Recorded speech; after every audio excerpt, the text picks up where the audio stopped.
you so much. Hi, everybody. Hello, hello. Welcome to the 5th session of Doctors and Dungeon Masters. I am Kelly Breivik, a PhD student here at UW-Milwaukee in the English department. I'm Ryan House, a PhD student in Plan H, and I'm playing the Druid Boggs. Hi, everyone. I'm Corey Hernai. Some days I feel like a PhD student, and I'm playing the Rogue Fonz. I'm Airbear Cursing, PhD student Plan H, and I am drinking some tea. Can we have a recap of what happened last time? I was asking the same thing. So I can do it this I time. don't know. Okay. I died. So we had just finished up. We had killed some rats in the sewer. We brought our rat friend back to the 5-finger discount Thieves Guild. Well, he's the 5-finger discount. The knock. Yeah, I know. Knock is the name. I was more just saying. We brought it back to the Thieves Guild, and we contracted it to make a map of the area, as well as help us find like ways to get in and out of this particular city well. As we were returning back to the surface to do some nefarious things, I don't really know if we had a plan, but a plan struck us, and the Inquisition had seen the town, and we were like, oh no, the Inquisition.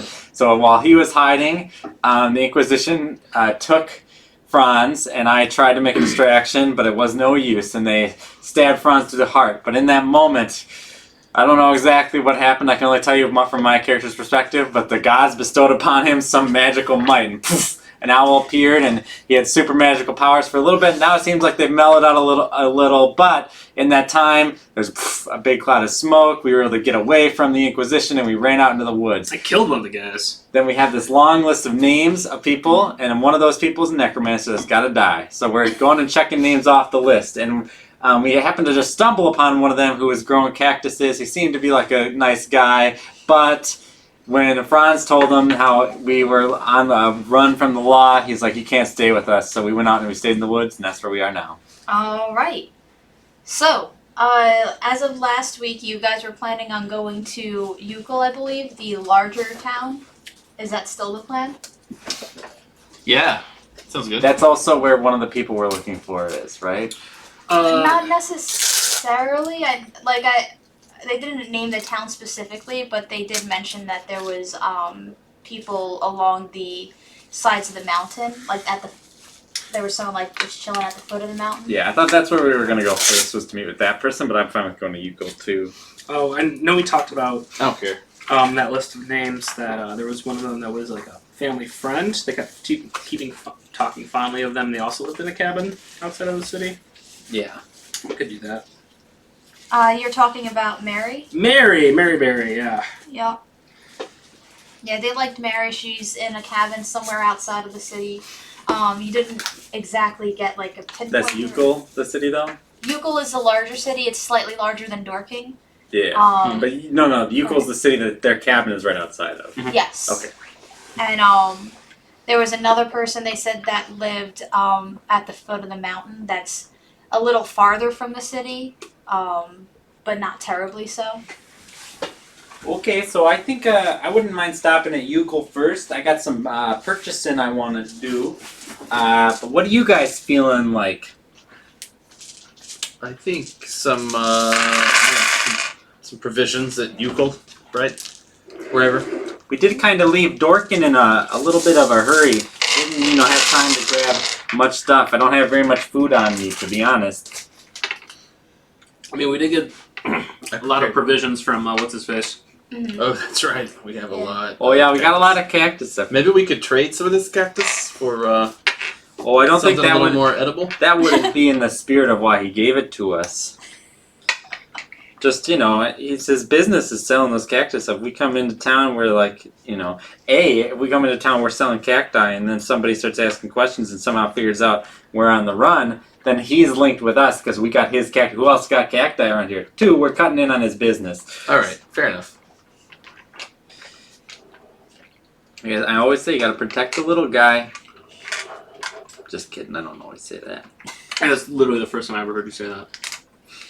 I mean, you'd have only known each other technically for like 2 days in game. Well, it's been a little longer. It's been like 3 days, right? There was the first night where we were the mansion was on fire, Yeah.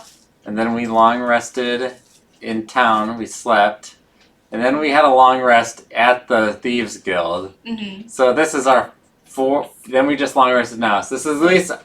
There's been 5 periods between long rests, but that may not be equivalent with 5 days. Yeah. But more or less, you've known each other for less than a week. So, you don't know what I always say there, Franz. I feel like if you would always say it, I would have heard it at least one other time before. Okay. I'll start keeping track. I'm just saying. I'm just kidding. I don't always say that. So what's our plan? I feel like, yeah, we should probably go to Euclid, but we probably go check on this Maryberry first. She might have more information about these other figures that Roburn couldn't really fill in, and I feel like if we're going into the city, might as well go to places outside the city first before trucking around. I don't like backtracking, you know? Well, it's not backtracking to go to Euclid. I ain't never even been there. We'll go to Euclid and then go find But she could be beyond Euclid. We don't know where she is. You just know it's outside of Euclid. In fact, what are we going to do? We're just going to wander around the outside of Euclid until we find a cabin that has Mary in it? It would be better to go to Euclid and maybe ask somebody, hey, I got a scout.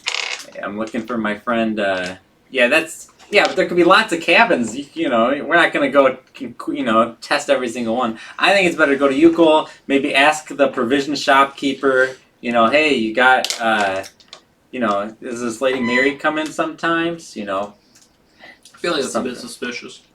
Oh, it's not suspicious. People looking for their friends all the time. She's an old lady, I think. That's what I gathered. A couple weird-looking people like Anyways, us. looking I for got an old shopping lady. to do too. Let's make our way to Yuko. Okay, let's pause for a second. So the party begins. Because I've been drawing stuff. Alright, so you guys are following the general path in towards Euclid. As you make a perception check. Because you see something off in the distance. Does everyone make a perception check? I mean, if you feel like it. Well, I feel like That one, I didn't see nothing. 26. Alright, 16. Franz's elf eyes now see. Nope. 19. He's not an elf, but anyway. You see in the middle of the path, about 50 feet up, 50 yards up from where you are now, there is a wagon that looks like it's been ransacked because it's kind of like lopsided and like you can tell one of the wheels must have been busted. Mm-hmm. And there are it's too far for you to see exactly what, but it seems like there's like just 2 other items that just like were just dropped in the haste of like either the people were like kidnapped or they ran away. You can't tell what the fate of the previous users of this wagon was, but you could definitely tell that something amiss happened here. Ooh. Rock me mama. Let's go look at this wagon wheel. Oh, what wagon? I roll in that one. You have to describe this to me. Oh, there's a wagon. There's a wheel detached from it. I really want to play wagon wheel right now. Well, I don't know what that is, but... Wagon wheel's no canon. Okay, so let's head up, I guess. Okay. Are you just walking up to I'm it? warily kind of... maybe sneaking a little bit, not like, I guess... I'm more like sneaking in a sense of like moving slowly, kind of trying to catch my bearings, look around. I'll send Silva up ahead. Park around Okay, a branch. okay, so she could see through, like, you could see through her. Yeah, I can take an action to see through her. I can also communicate with her telepathically, so she could, like, owl brain me stuff. Okay, have her make a perception check. Now that I'm imagining she was probably, like, here maybe? Yeah. Do you want us to throw our dice down there? That was a 17. I don't know if you want me to use my perception or her perception, which I think is a +1 or 2. So it's going to be like Yeah, each. for me. If it's mine, it's over 20, but... Yeah, so she's able to see that the 2 items there, one is looks to be a treasure chest that's just been like plopped down. It's a mimic. And then there's like a purse of gold, like just imagine something like this, just dropped down and there's just like gold spilling out of it, like it's dropped as they ran.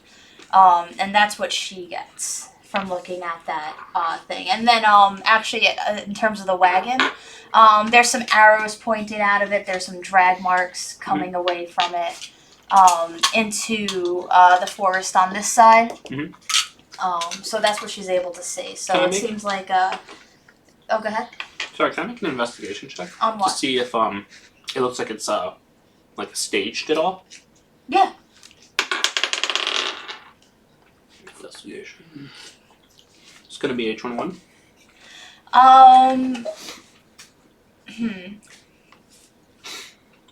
My question is, how would they know that it was state? You know, like what's the that's what I'm flavor trying to of figure that? out. What I'm trying to think of is like if it looks like it naturally spilled out of the pocket, or if it like if it's set up to like look up if like this is gonna be an ambush kind of situation. Okay. Like, is it like the treasure chest like have a lock on it? Does it look like it was placed there? Does it look like it fell out of there? That kind of stuff. Yeah. Okay. That helps me. So you could tell that the placement of these two things are very deliberate. This coin's naturally spilled out, but someone could easily just go like, oh. Gotcha. You know. Okay. So you could probably gather that there's probably people around here somewhere. Okay, like an overbearing parent when you like they immediately press the brakes on a car and they're like, Yeah. could be a trap. Okay. Well, we should probably. Well, how close are we right now? 50 yards away. So they may have already seen us. We're just kind of standing out in the middle of the road. Okay, I'm gonna yell. We know what's going on. Just let's get this over with. And there's no response. Cool. I think we're good. It's pretty inviting.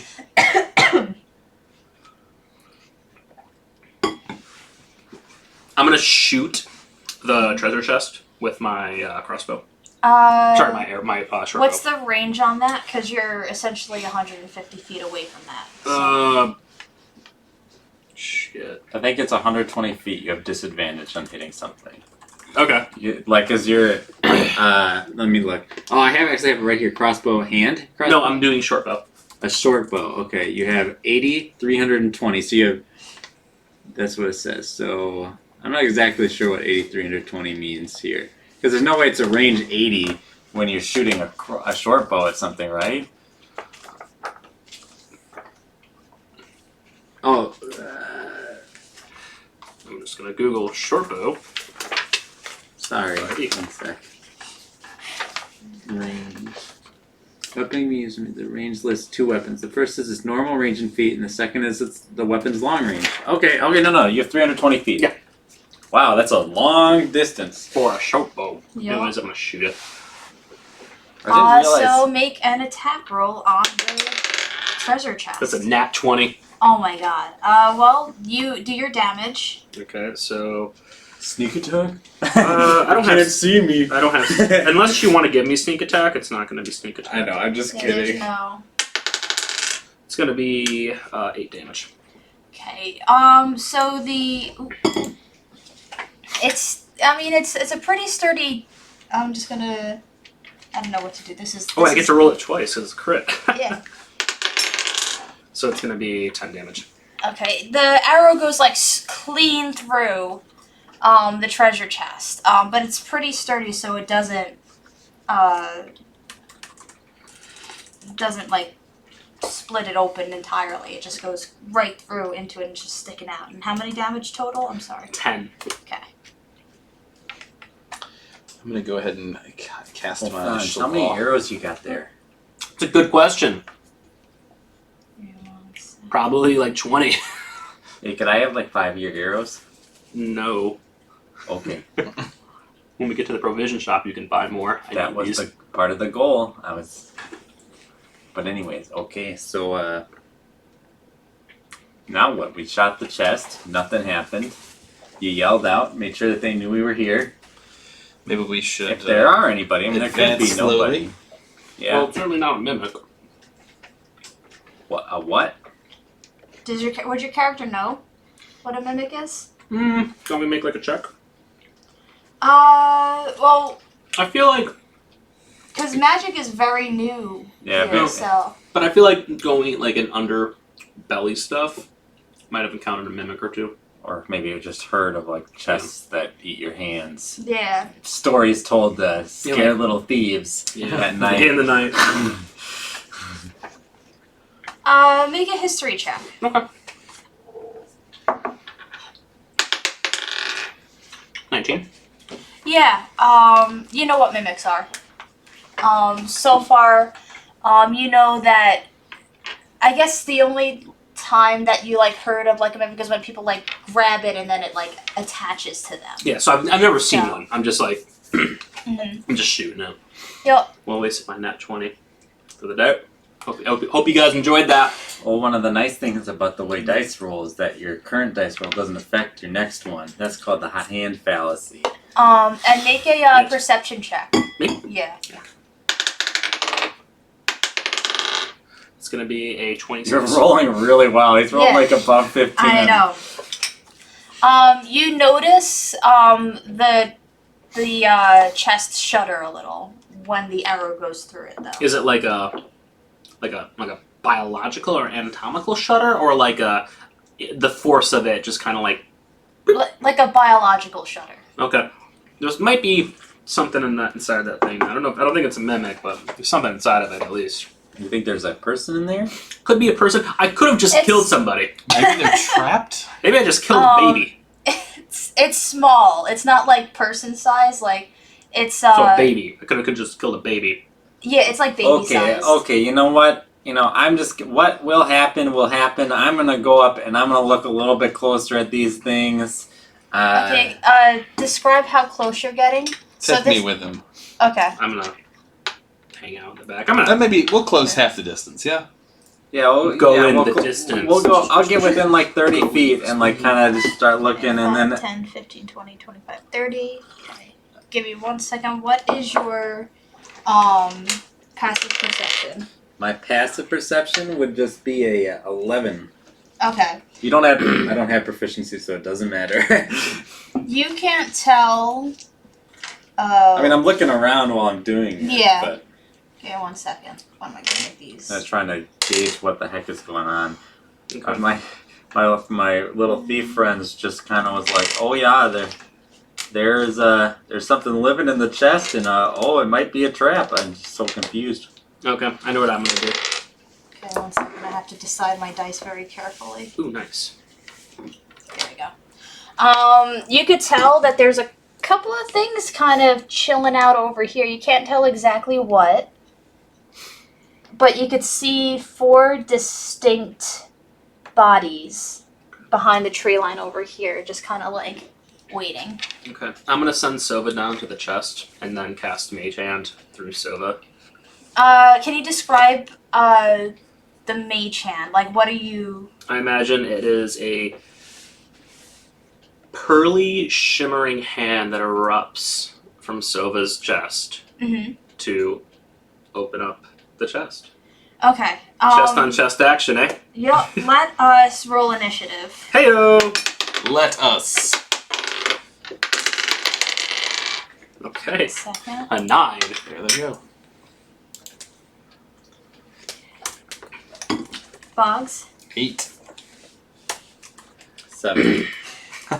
9, 8, 7. All right. So 1 second. Jesus.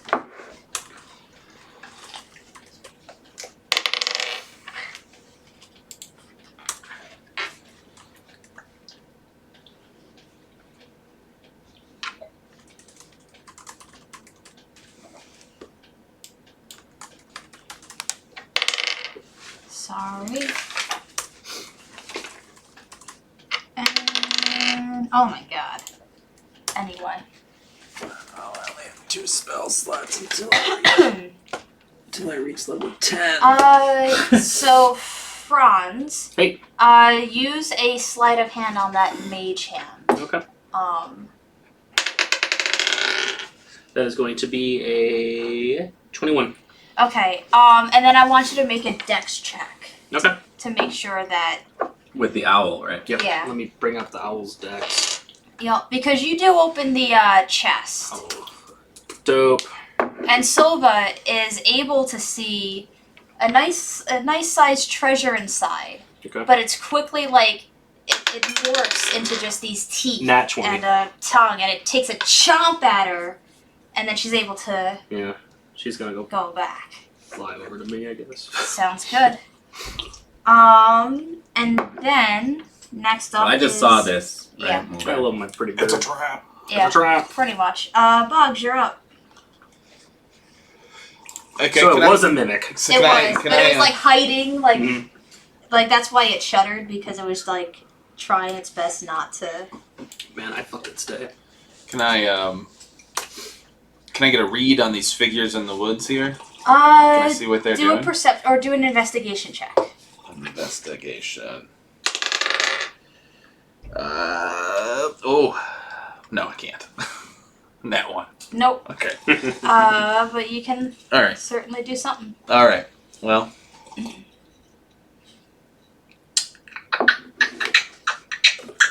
That dice on the right hand side, is that supposed to be something, or does that just happen to be chilling out? Oh, that's Sova. Okay. Yeah, who's no? Yeah, she's on my shoulder. And any attack you're going, they're currently under half cover because they're behind the trees. Cool, okay. I think cover. I think what I want to do is cast mold earth to create sort of a small sort of half cover for me. Nice. And I think it's what, like 5x5? Sounds good to me. So I'm gonna do. Where are you gonna place I'm it? gonna place it between me and them, so sort of diagonally. So here's where the mold earth is, and now. Suddenly, right in front of me, the earth just shoots up. Yeah. Like, what the? Like Okay, then. Earthbender style, just comes up, and you are now half covered.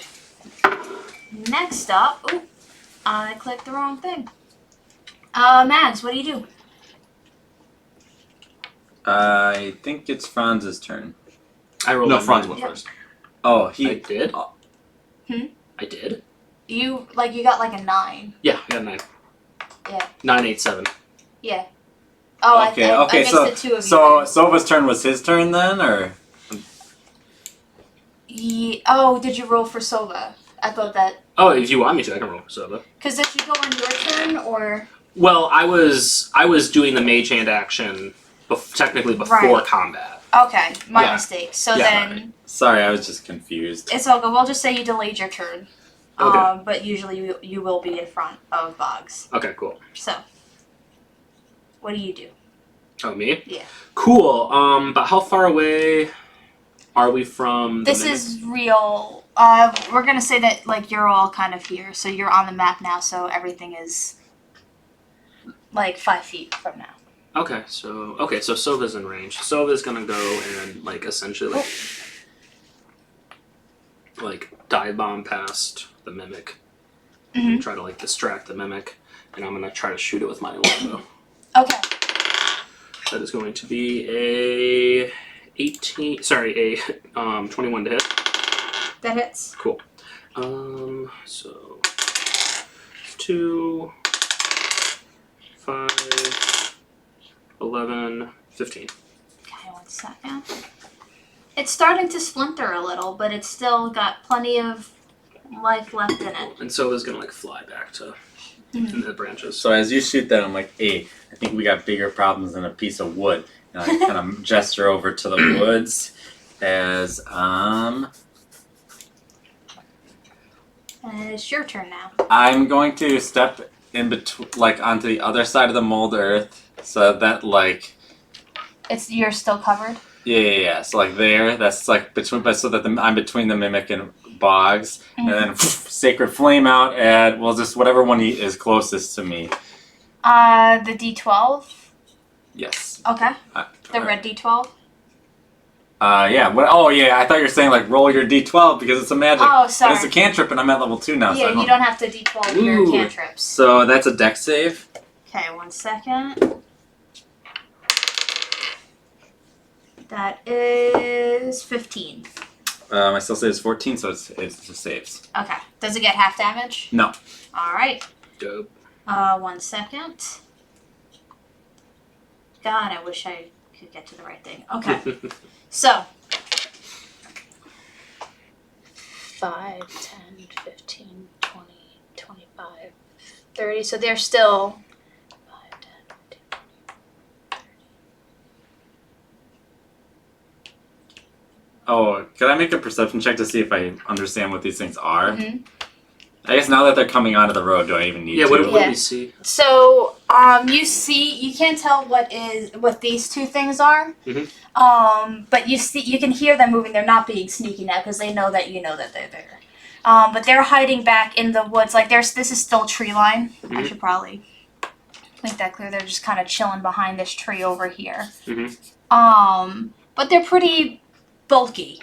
Whereas the two things over here, they're dancy little goblins that just come Gerblins. rushing out. Damn With their- Gerblins. With their crossbows, I think it's a short bows raised. And the red one is going to try and make a quick hit at the bird. Oop. Rolls an 11. Does that hit Soba? Yes, it does hit. Alright, for It's dead. 6 damage. Yeah. Is that? Yeah, it's dead. Okay. And then the... Killed your Was bird. Soba on top of the mimic right now? Silva was like back in the trees. You said that she was on your shoulder. Yeah, after I. But, I'm yeah. sorry. But still, like, she Yeah. wasn't, like, Yeah. under any sort of cover. Not unless just foliage, but yeah. So. And then the other one is going to roll an 8 trying to pick you off, but I imagine that doesn't... Nope. And I Alright. make a raspberry at the curb one. And it goes, it goes, oh, that's all you hear unless you speak Gurgling. No, I don't. Comprehend languages. Yeah. I'll do that when we capture one of these little fucks. Alright, sounds good. No, And I go into a barbarian blood rage. then what Freaking happens bird. next? These guys delayed their turns the first time, so now we're back at the top. Okay. 5, 10, 15. And you see this hulking, like it's how big are they? How big are they? I don't know. I want to say like 6 feet. Shit. They're 6 feet, beefy, got like hairy arms, hairy legs. They're humanoid, but they're not quite like, or sorry, goblinoid actually. So they're closer to goblins than people. Yep. And it's going to raise its great big morning star and make a swipe at you. And that's a not natural 20. Well, yeah. Okay, and that's going to hit you for 12 points of ouch. Okay. Wow. Yep. And then red goblin. The goblin is going to right now because you're the only one that's not like under partial cover. They're just picking you off, and he is going to roll a not natural 20 at you. Okay. Wait, this is the hobgoblin, or did they all delay their turn until after us last time? They all delayed their Okay, turns. okay. So like now they're basically doing 2 turns at once. Okay. Pretty much. So Fuck. yeah. Then the little red guy is going to hit you for 3 points of damage with his short bow. Okay. And now we're back to Franz. Okay, I'm gonna hit face in front of me. Okay. With booming blade attempt, hopefully. Nice. See? I dig it. Cool.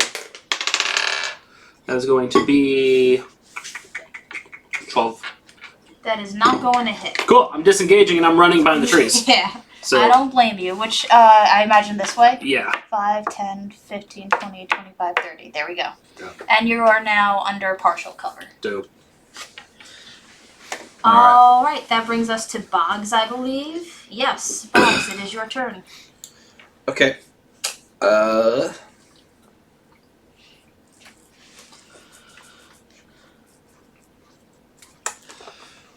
I'm going to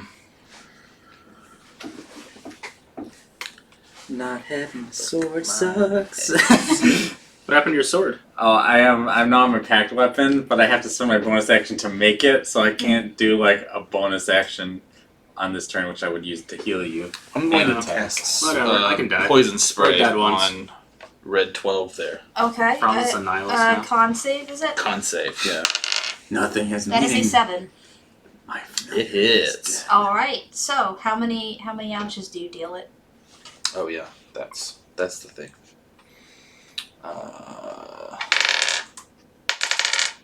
3. It laughs at you. Damn.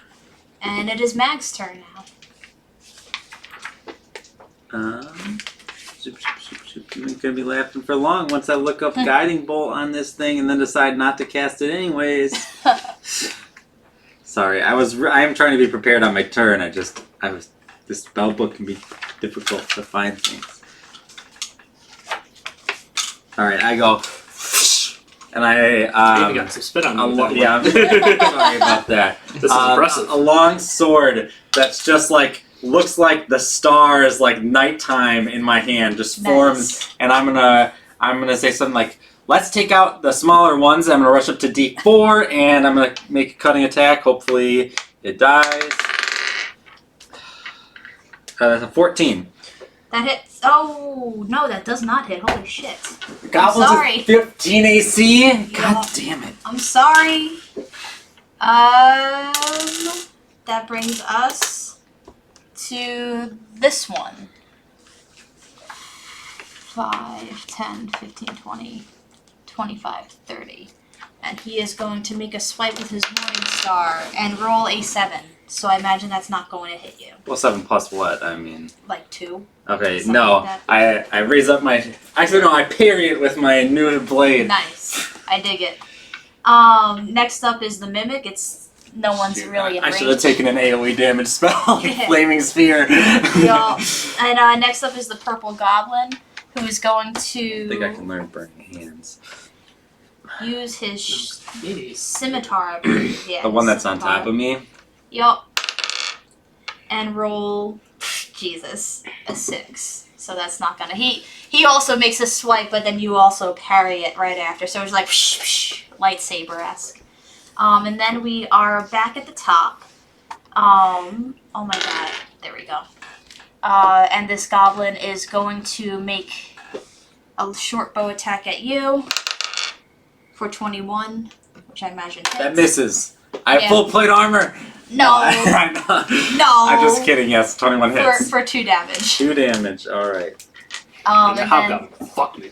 he did. Now he's about to fuck Boggs. Good. And he's going to make an attack with his Morning Star and roll a 16. Does that hit? Ugh. Yes. Okay, for 12 points of damage. Alright. And then we are back to Franz. Cool. I'm going to try to shoot the big purple one. Okay. Yeah, cool. That's a nat 1, but I'm lucky. Alright, let's I'm using my lucky point. or Cool. That's going to be 23. that hits. Cool. I'll take that. That's engaged with me, so yeah. So that's going to be 10, 11, so it's going to be 15 points of damage. Nice. And then I'm going to attempt to hide. Sure thing. That is going to be a 21 to hide. Sounds good. Who are you Yeah, attacking, you affect this one. The big I'm purple one. actually going to. This guy is prone because the force of the damage that you did just knocks him forward. So I imagine you shot off like a couple of different arrows at once for the sneak attack. So you probably like did a 3-arrow thing, and like one got him in the middle of the back, and then the other one just grazed him kind of like in the neck. But that kind of just like made him like lose his balance and fall forward onto his big old dumb face. Great Good. round. And next up is Boggs. Alright.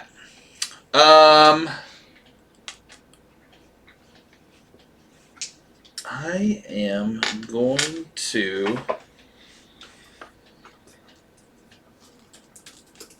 Yeah, man, I'm gonna try to get him with this poison spray. Okay. Right in the stupid face. Here. So that we can, in case anyone's asking any questions. A 13 save. Oh my gosh. Oh, it ties. That means he saves then. Damn. Wait, people are still playing Anthem? Huh. Is there half damage at all? I Or was it just a I full don't save? think so. Okay, then it's Mags' turn. Okay.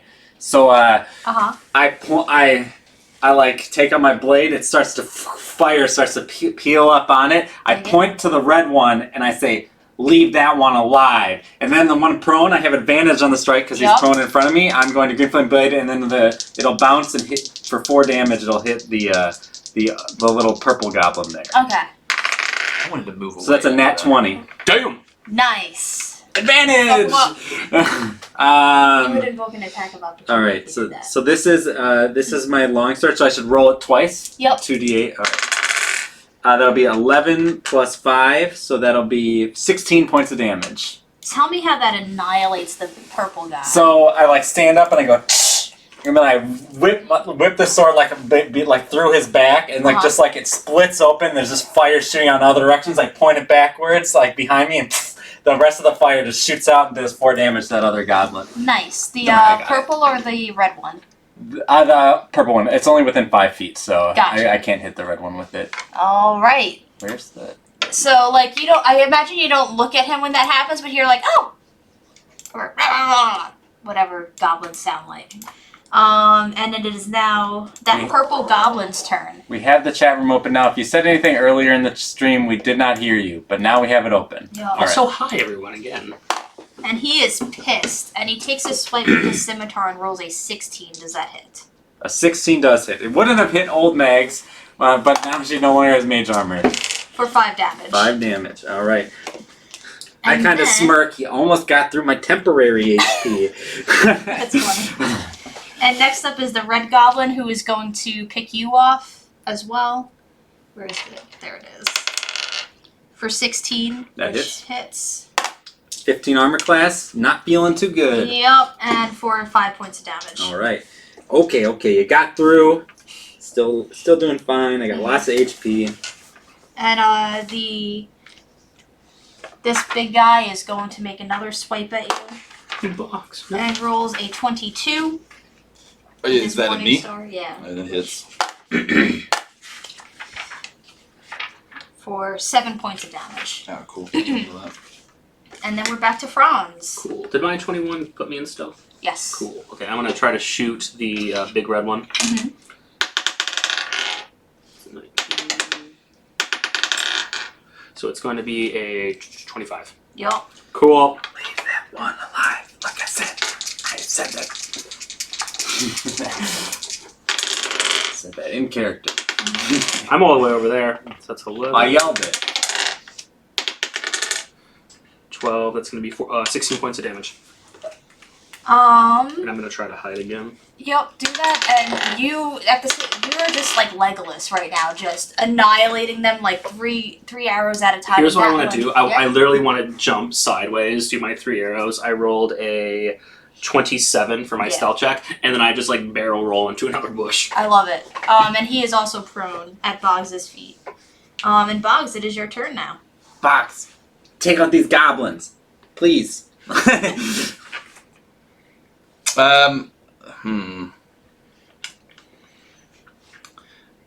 I'm correct in surmising this is a hobgoblin. Mm. Okay. Who's to say? All right. He's big though. He's big. And So- bigger than the goblin. Sorry, Yes. but red dice is prone now? Yep. Yes. All right, so I'm going to disengage from him. Do you have disengage? You I can am use just- disengage as an action. He, Okay. well, But- I don't think he intends to use disengage action. If the goblin wants to, whatever that thing is, it would have disadvantage on the strike because Right. he's prone. All But right. it can still attack you when it's on the ground. All right, well, It'd then be like if it's swinging its sword wildly at your feet. I'll take that. Oops. I don't know where that went. Oh man, he crits the first time and misses the last one. So good thing he was prone, because he would have gotten a nat 20 Good deal. on an attack of All right. opportunity. I'll So you hear him go, and he takes a swipe. The but he purple one's a misses. little hurt. The red one hasn't been touched. I'll thorn whip the red one. Okay. Make an attack roll. Oh yes, bring him closer. Yes. He's ranged, right? So that's a 9. It's not gonna do it. Damn. He just he plays jump rope essentially with it, and cackles at you. And next up is Mags. I move like in between the two, so I'm not disengaging with purple, but I just want to try to get it so that I can. It's like in between them. Yeah. And then I'm gonna use green flame blade again on the red one. Okay. and with the intention of hitting the other one for another 4 damage with fire.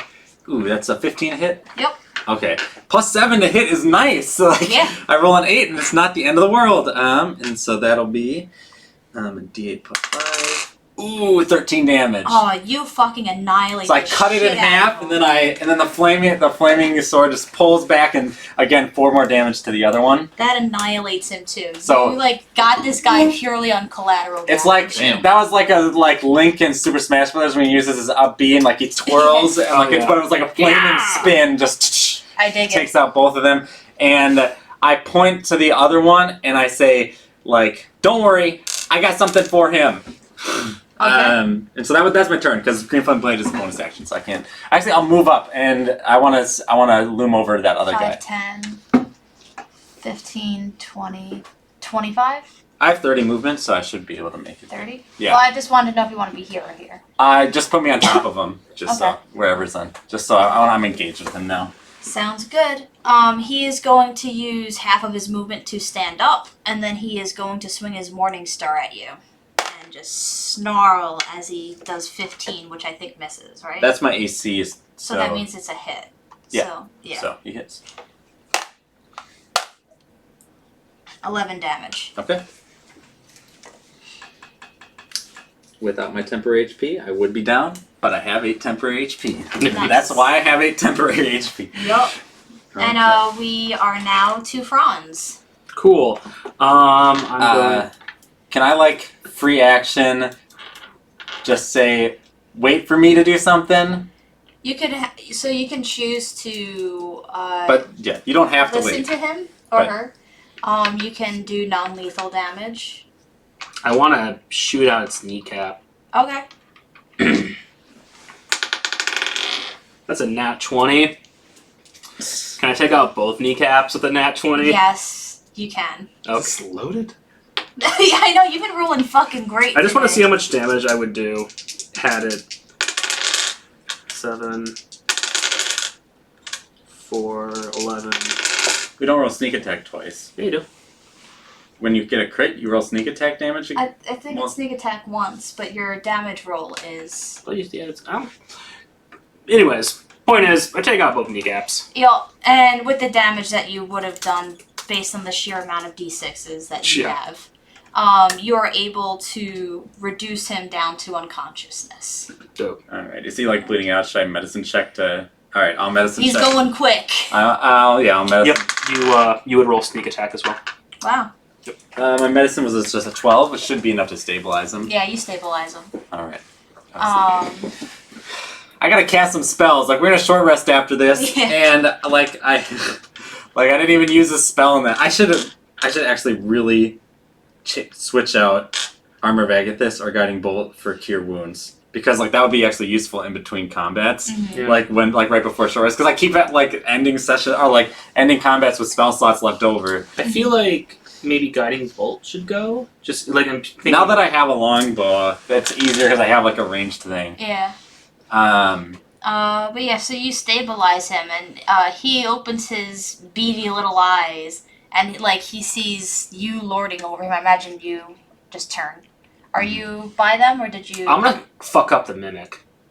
I'm gonna keep shooting at the mimic. Okay.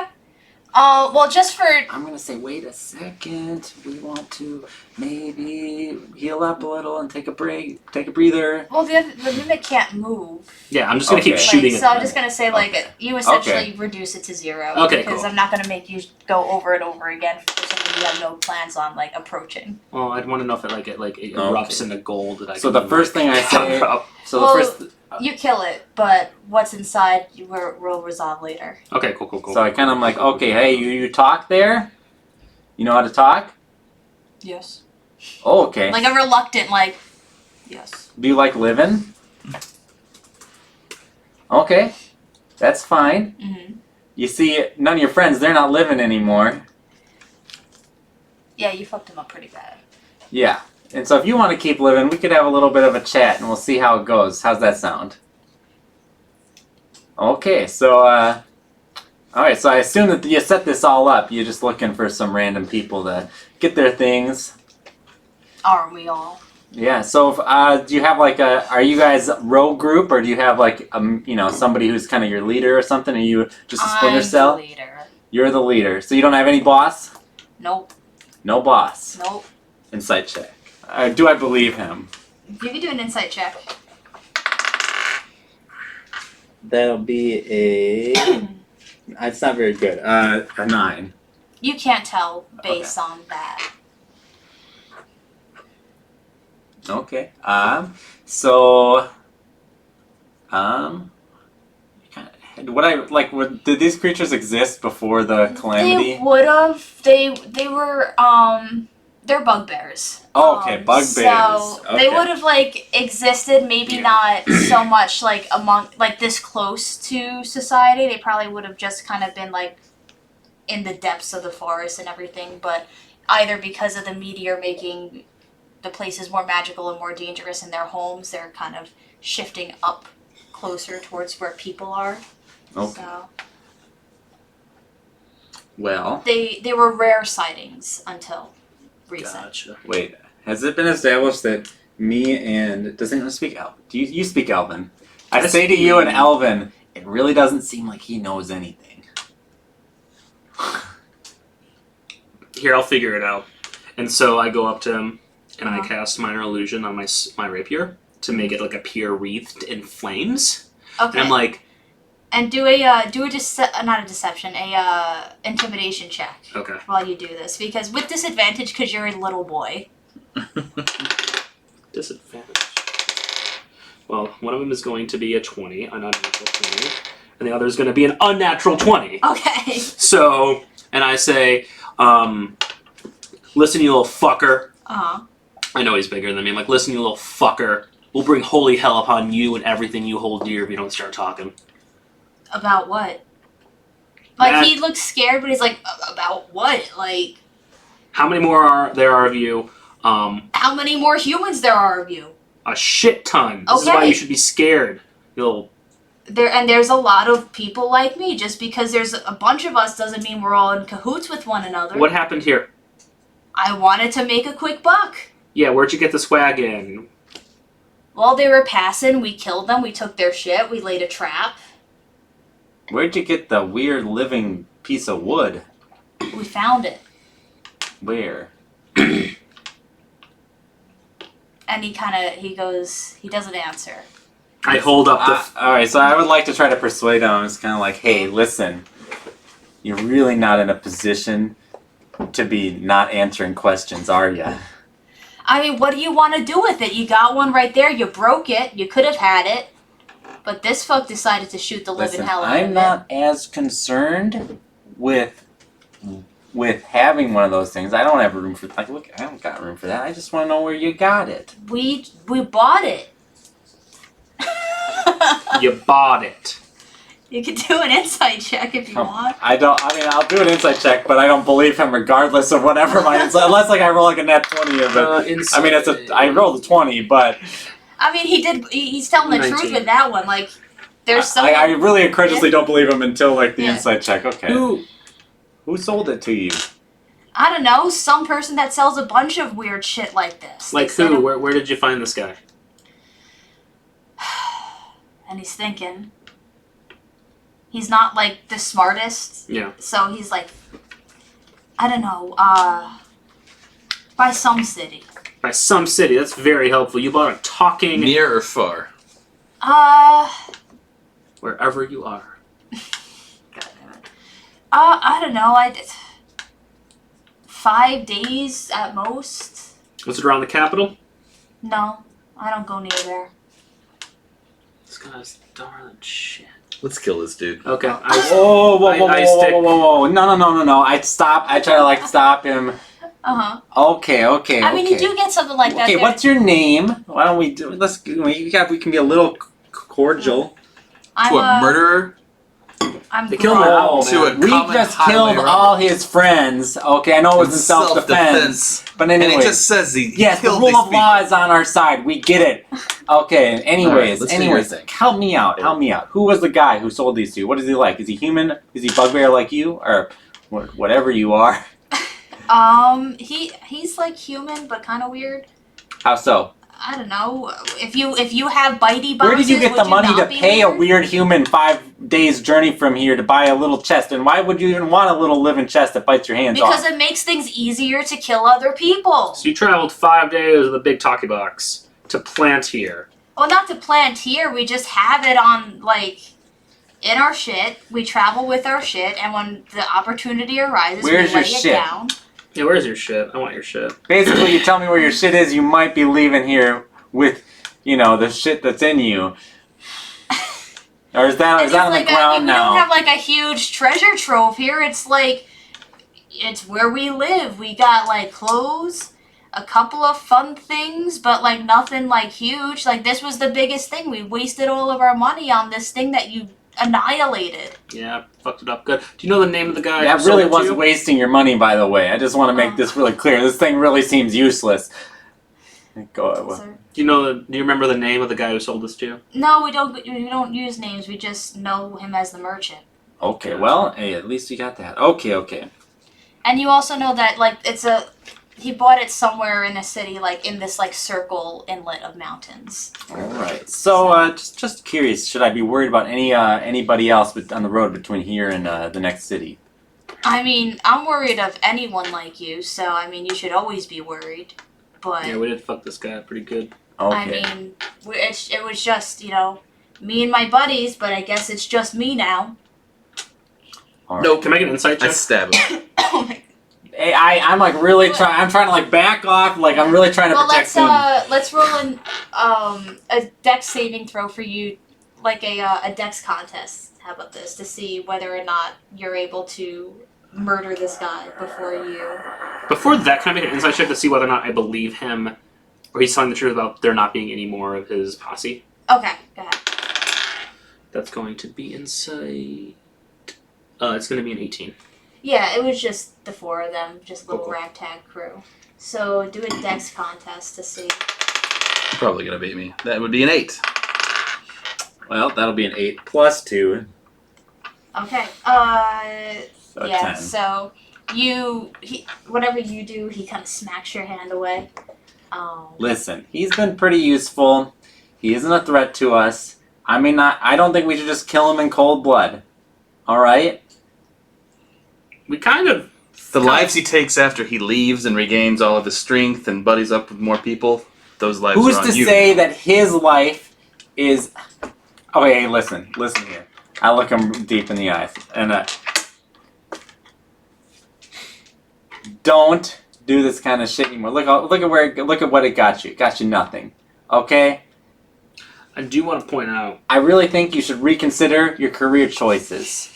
All right? Max It is seems such a like mother. you know underground stuff pretty well. It seems like you know who to find and where to go.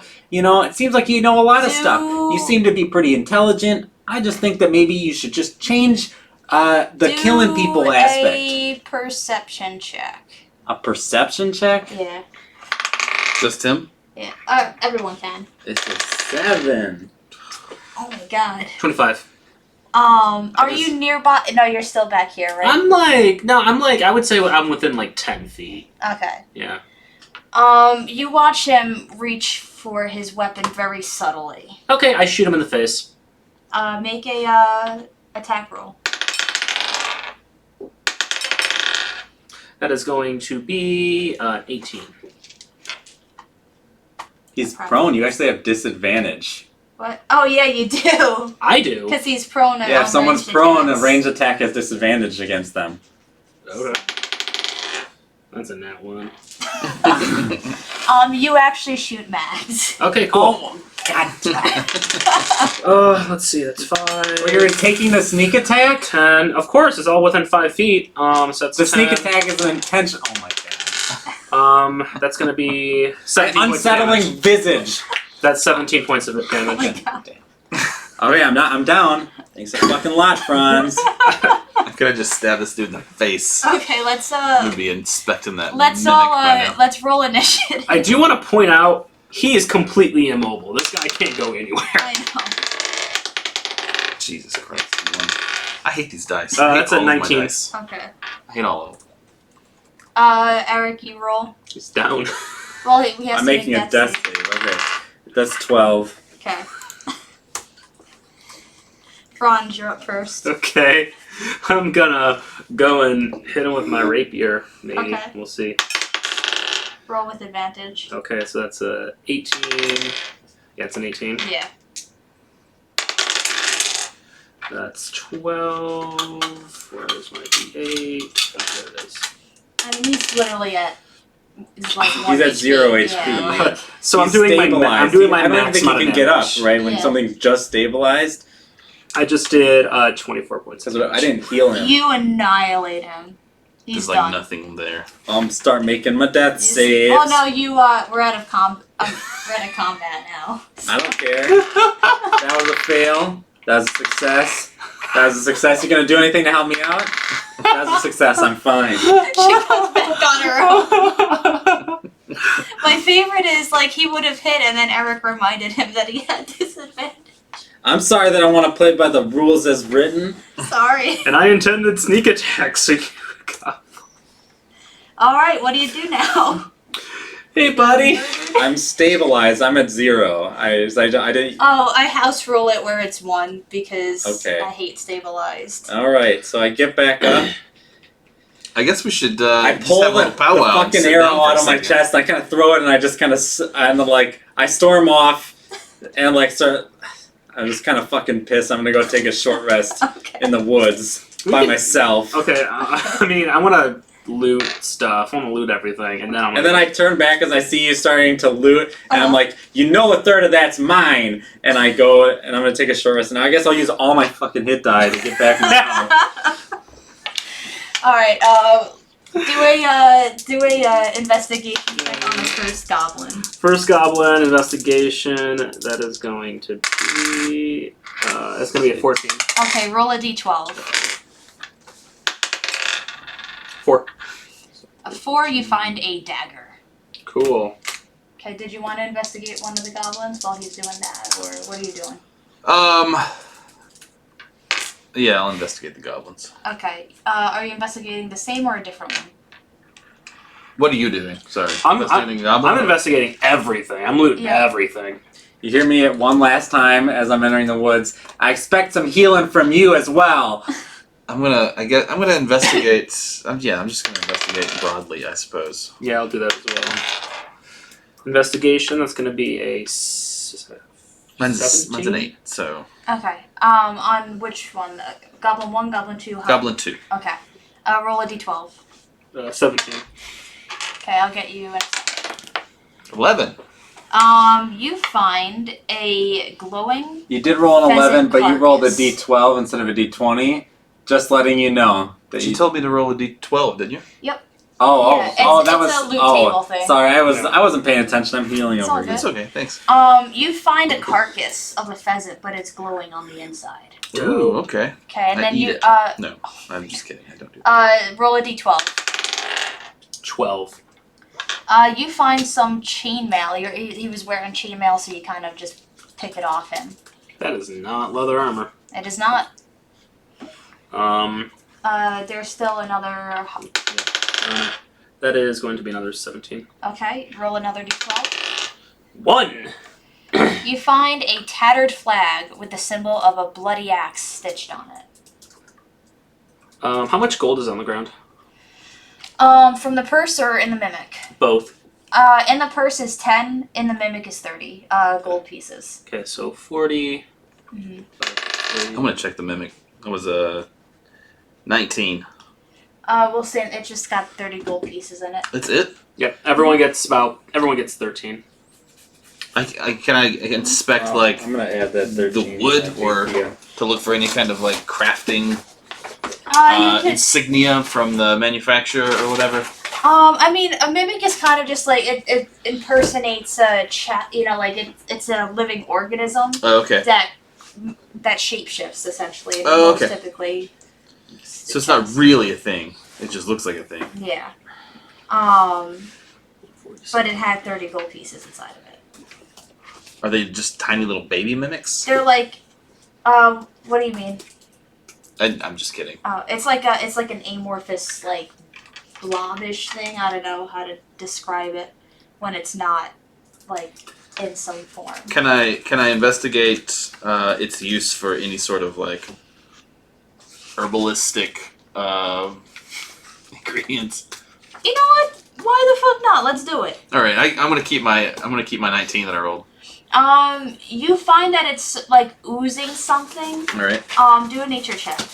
Oh, all right. I'm gonna swap out guiding bolt for cure wounds. It doesn't have to be this session if you don't want. But No, it could 13. be. That's What? fine. That's fine. is it for this session or not? Because I was like, This session. Okay, then I'm gonna use cure wounds on myself Yep. as well. And wait, is one of you guys hurt before Do you I? have I'm a hurt. flask? I'm at 13. Or I like cast something cure to wounds hold? on you. I've got a herbalism kit that I 7, 8, would 9, assume 10, have something. 11. 11. Yeah, why not? Cool. Thank you. You're able to get some of this like weird oozy stuff, and you Okay. can tell that it's like poisonous, acidy stuff. Ooh, all right. So Cool. you could Hit die. probably either Back use up this the to health. turn, like to make something poisonous, or you could throw it at someone for 1d6 poison damage. All right. I'm into this. 1d6 acid damage. Sorry.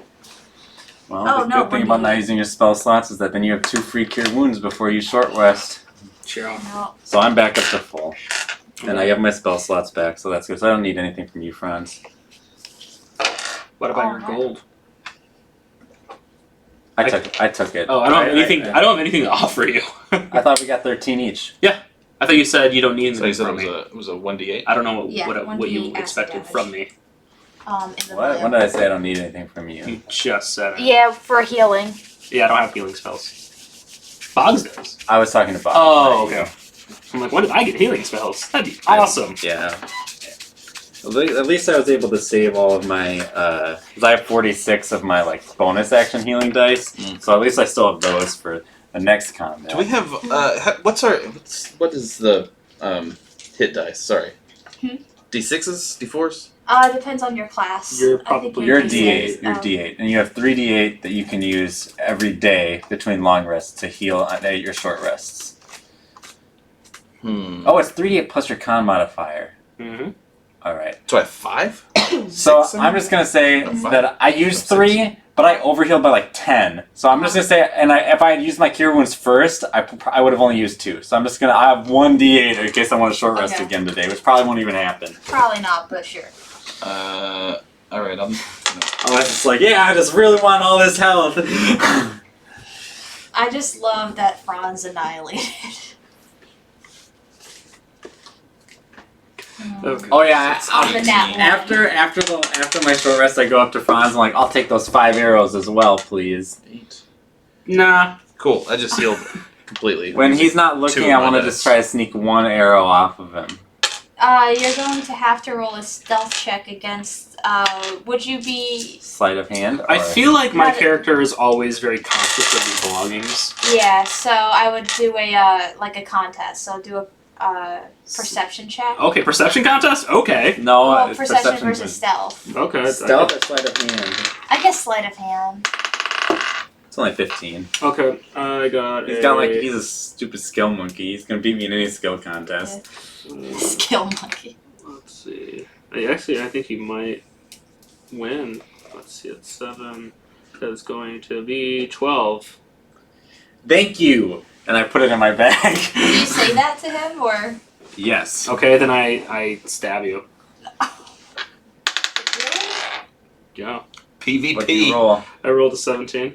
Actually, no, sorry, not a 17. I rolled a 19. I guess we're gonna have to go into initiative. I I'm just doing non-lethal damage. Like, I'm not gonna... mean, Fuck 'em up. it's still Yeah. stabby damage. Like Yeah. it's like oh, Fuck it, I'm not gonna use like actually valuable abilities on you dumbass right now. do you want to try and resolve this in character or in combat? In character, I don't want to fight this Yeah. little idiot. Okay. Like, I'm like in dueling stance right now. You are really going to do this much for a single arrow. Hey, man, thieves code. Don't steal my shit. I don't live by your dumb thieves code. I don't care. I take out the arrow and I just throw it on the ground and walk away. Pick it up, put it back. I'm happy boy. Don't ever come asking me for anything. That's not even character, but like I'm just imagining. I'm gonna start charging to heal him. By the way, like you're gonna be hurt, and I'll be like, it'll be in the middle of combat, and I'll say 15 gold, and I'll heal you. Just be Welcome sitting to there. American healthcare. Yes, welcome to Megs, the capitalist. All right, let's go to the fucking town. Okay. So this town is a little unlike Dorking in the sense that it's not guarded by walls.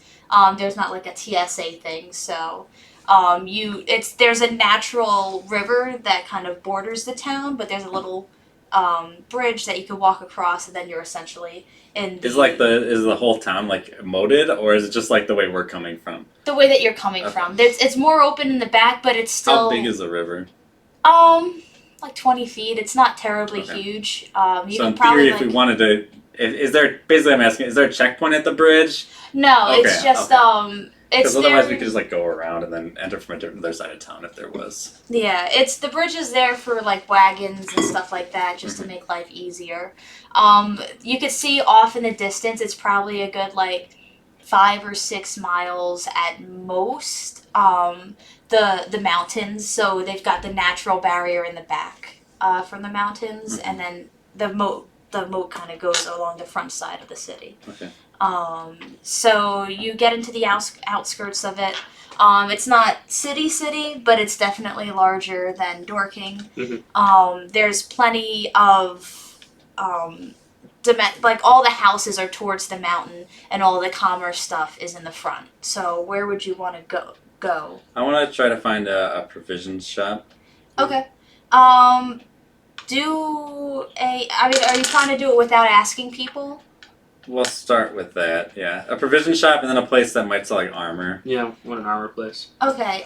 Do a history check or a survival. I don't know. What would be a good one to kind of be able to Investigation. I intuit? feel like Right? investigation or perception because I'm just looking for signs. Yeah. So I rolled. If we do perception, I have a 21. I'm gonna do investigation and I rolled a 15. You both will be able to find whatever you're looking for as far as what building. I mean, if they're trying, right? They're merchants. Yeah. It's not like they're trying to hide their shops. So I want Right. to go into the. I want to buy studded leather from the armor people, if that's possible. I want to do that as well. Sure. So you go to Ye Old Armory. Okay. There is a very tall woman who is working behind the desk. She has white hair and gray skin and piercing blue eyes. She stands at about like 6'6", so she is. Not human. Make a investigation check. 14. 13. Okay. I'm going to text you guys each based on what you. I mean, we rolled basically the same. So if you just want to say it out loud, or No. okay, that's fine. All right, but so I strike up a conversation. I'm looking for some leather armor that's and like I kind of point to like my tattered armor. I point to the arrow hole that this idiot just left in me, and I'm kind of like, so you got anything a little bit tougher than this leather armor, but still like I can sneak around with it. Something that's not going to encumber my movement too much. And she thinks, and she goes, well, we got some shit over here, some shit over there. We got some regular shit, we got some fancy shit. That's So some fancy shit. Okay, yeah. Well, just I want to spend money here today. Help me out. Help me do that.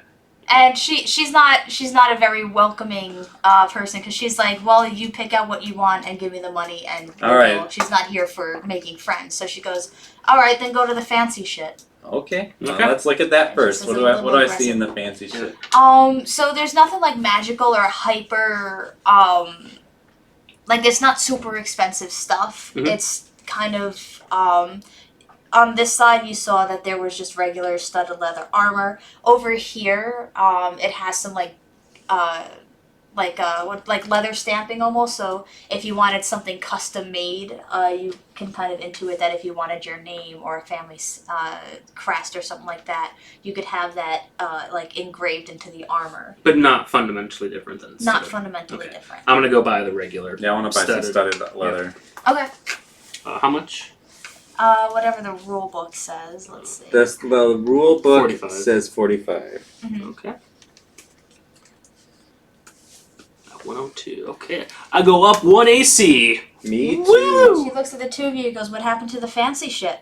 It just Not like really my vibe. I'm Sorry. about practical stuff, and that's not practical. I don't want to show. Do you have arrows? I mean, don't you want to be identified? If Does you this get place have hurt? other stuff? Like, Nope. no, I don't. If I die, don't worry about me. Do they just have I'm already clothing? dead to the Is that all world. this place is? It's kind of a armory shop So they have in general. So okay, they'll I'll have buy- the swords. They'll have I'll buy like caltrops. 20 arrows or whatever. Yeah, I want Yeah. to see like their weapon selection.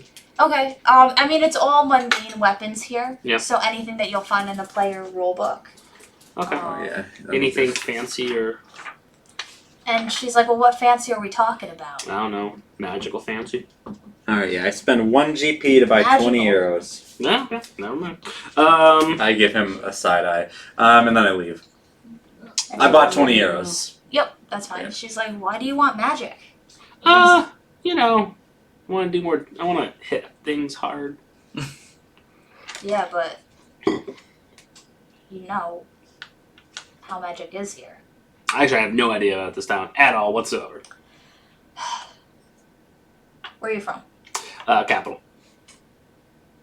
Are you stupid? A little bit. I'm like kind of just chilling at the door. I'm just, And she goes, "Magic is just kind of a big target on your back saying, 'Arrest me.'" Yeah, it depends where you're at. Some places are cool, some places aren't.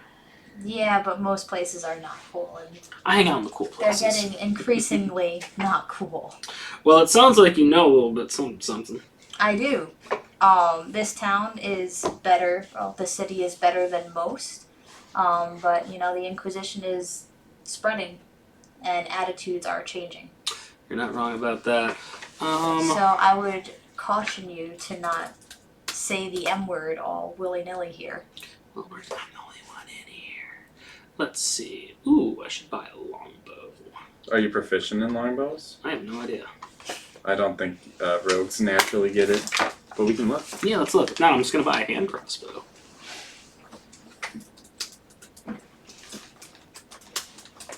You doing anything, Boggs? I'm looking for an alchemy shop. Oh yeah, I'd love to go with them for that. Okay. Do I have to roll, or can I follow Roll the to see if signs? you're able to. Just to kind of see the signs. 16, Not Yeah. 18, I with think. longbows, You'll but be you able are to with find hand the, crossbows. Cool. Finally, I roll I'm something. gonna get a in Alright. the hand digits. crossbow. and You buy enter a shit ton of bolts. the alchemist shop, and it's kind of bunch of there's like a kind of haze going on, yeah. as I'll take a big whiff. yeah, it's like going to a vape shop almost, sort of. Ye old vape shop. 75 gold. Colored for glasses and a hand visor. crossbow. Yeah. That's expensive. And the guy behind the counter is like, no, I'm kidding. That's a head shop. Oh, okay. Oh, what can I do for you? Greetings. I'm looking. This is a very nice shop you have here. Thanks. What can I do for you? I'm looking for some potions for healing, for starters, and I'd love to see maybe what else you have in here. Any peculiar concoctions you've come up with. And he's looking at, you can tell that he stopped listening after a minute or so, and he's like staring you up and down. I'm used to this. And he goes, "Can you cut pieces of yourself off, and does it hurt?" I snip a little flour off of my shoulder and I hand it to him. I was like, "Oh, maybe we could work out a trade here." Okay, all right. What do you have in mind? Am I here while this is going on? I imagine if you followed him. Okay. I'm not interacting. I'm just watching. And he goes, "Well, I'm not here to take more than what you're willing to give, but Well- how much of you can you snip off?" Well, I've got several flowers sprouting. You're more than welcome to that. What about that beard of yours? Oh yeah, I could give you some of the beard. And he goes, "A beard for any 2 potions." Any 2 potions. Okay. Well, I definitely want one for healing. But I'd love to see what else you have for the second one. Sure. I don't feel like doing the voice the whole time. But Oh! pretty much it's just what came out. So he's got a potion. You can get a potion of healing 1d plus 2. For that, he's Alright. got Is Alchemist Fire 2? It's 2d4, I believe. Yeah, so I have the equipment up right here, so. Yeah. Alchemist Fire is 50 GP normally. Yep. That's not super helpful. How much do the potions cost? Well, he traded his beard for 1d4 2 potions. at the start of so- each of its turns, because it's reoccurring. Yep. There's a potion of Alchemist Fire. There's Well, I a don't like potion fire. potion of Slickening, potion of Haste, potion of Fog. What does slickening do? So Slickening makes it pretty much icy terrain in a Okay. 20-foot cube. So they would have to make like a dex check to not Yeah, just fall. yeah. Sorry, and haze was the other one, which I Yeah. mean, would be like my fog. Yeah. I'll take the slickening then. Okay. Sorry, what was the healing potion again? 1d8 plus 2. And then the Slickening makes it icy terrain for a 20-foot cube. All right, cool. And yeah, I just let him handle the beard. Yep. I And assume he it's- just he does his best to make it like actually I'm gonna make him do a dex check to see. Oh god. Oh, he rolls a 5. You do not have a nice looking beard after this. That It was kind of odd. looks like he tried to, but he just kind of like went like diagonal, so you got Oh. a diagonal beard going on there. Boggs is unconcerned with his appearance. Yeah. You could tell that he did his best. He really was trying to be respectful to your appendages or whatever the vines are, but he did not do a good job. And he kind of like It would goes. just be like wispy grass, I think, right, for the beard. Yeah. Yeah. And he goes, that last one, it's magical, so keep it on the DL. You got it, dude. What do you think you're gonna do with this stuff? What's your beard? Yeah. I'm What gonna have we got planned for that? experiment with it. Okay. Well, yeah. If I find myself back in town, I'll come check up on you and Okay. see how it turned out, and maybe give you some more of my, beard. I would be open to that, unless your beard sucks. Yeah. Then I'll be in less which case- open to it. Good doing business with you, buddy. Yeah. Thanks a lot, old man. It's Jensen. Old Jensen. Mhm. All right. Oh, Thanks. sure. Was thanks, there Jensen. Jensen on the list? Wait 1 second. I might have done an oops I don't there. think so. This There Jensen's is okay. not a Jensen on the list. I approve Okay. this Jensen. All right. Speaking so of which, though, I want to go to like a general provisions shop. Are I you wanna go doing- buy- Do potions. a what's it called? Do a history check. I'm gonna talk to Jensen before Yep, we the leave. 2 of you, but No, me. no, not you're not here. Oh, I'm going. What am I doing? I'm fine. What am I doing? History check. Ooh, that's not bad. 15. Okay.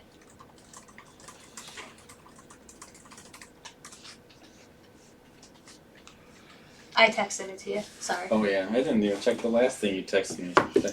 I wanna, It's an important plot point. can we go? I'm gonna go. I want to buy potions. Okay. Yeah, how much are the potions? Hello, little boy. Yay, Where's your mom? dead. I'm sorry to hear. I I guess know. you can't say no to you buying stuff. What are you looking for? Potions of healing. Okay, we got I got those. They are 50 GP each. I'm Gucci. 50 Unless- apiece? You just spent like Wow. 85 on a hand crossbow, so I have a feeling Franz might be a little flushed out right now. I got 25 gold left. Mhm. Unless your buddy wants to give you more of his hair. I mean, I'm good. Do you want this chainmail? I can sell you this chainmail. No, but the big old lady down the road might want it. Okay, I'm gonna go run back down to the big old lady. Okay. Hey, lady, how much you want for this chainmail? I want to ask Jensen. Is that it? Yep. I want to ask Jensen if he knows anything about an Answith. Okay, give me 1 second on that. Let me see what it costs. Oh, sure. Sorry. Chainmail. She'd give you 30 GP for that. Yeah, I'll take it. Okay. New at 75, so she gave you Yeah, just yeah. a little under half. That's fine. Then I'm gonna buy a potion. I'm just gonna ask Jensen, hey, you know anyone named Mary who lives kind of around here? Okay, and give me 1 second, because he asked first, so let me just think of Oh, one of them already asked? I didn't he ask asked about Mary, though. Answith. But yeah, we should. Let's go with Um, Mary. Maryberry. And he thinks, well, Because he's an everyone. apothecary, Yeah, right? it's Okay. like all alchemists know Answith. That's where we get our stuff from. Oh yeah, this stuff came from Answith? I mean, everyone gets something from her. What did you get from her? I mean, most of my supplies. You know, it's hard to get mushrooms from bogs and mouse eyes from like a certain I hear that, area because the mouse eyes aren't the same everywhere. So how does she get her supplies if she's the wholesaler, right? I mean, well, she doesn't do the dirty work. She's the owner. Okay. I'm an alchemist myself, and so I was wondering if I could. I would love to get some supplies from her. Could you point me in the right direction? I mean, not she. Like her people come here once every fortnight, Okay. just selling stuff. Probably like 4 or 5 days till the next time they come here. They Okay. make their rounds Good to know. all around Taijo. Thank you. Do you know that I got a so I have a mutual friend with this girl who lives around here named Mary Waiari, and my friend said that she's real nice, she's real pleasant, and so I just was hoping to meet up with her a little bit. You want to talk to her? Yeah. Why? I got a mutual friend who said we'd get along. I'm not. Is she a prickly pear? No, she's just got lots of little ones. Who wants to be around a bunch of those? Well, you Not know, this I kind monster. of like, maybe look a little homely, and I'm just kind of like, I like little ones. I had a friend say that we might get along, and so I'm just I mean, if you're a glutton for punishment, she's down by the mountains. okay. About Get halfway. halfway down the path. There's Okay. there's a bunch of little paths that go out of the city towards the mountains. They all intervene at one big path, and then it opens up again, and she's right in the middle of the big path. Thank you. You're welcome. Do you know want to what? buy anything?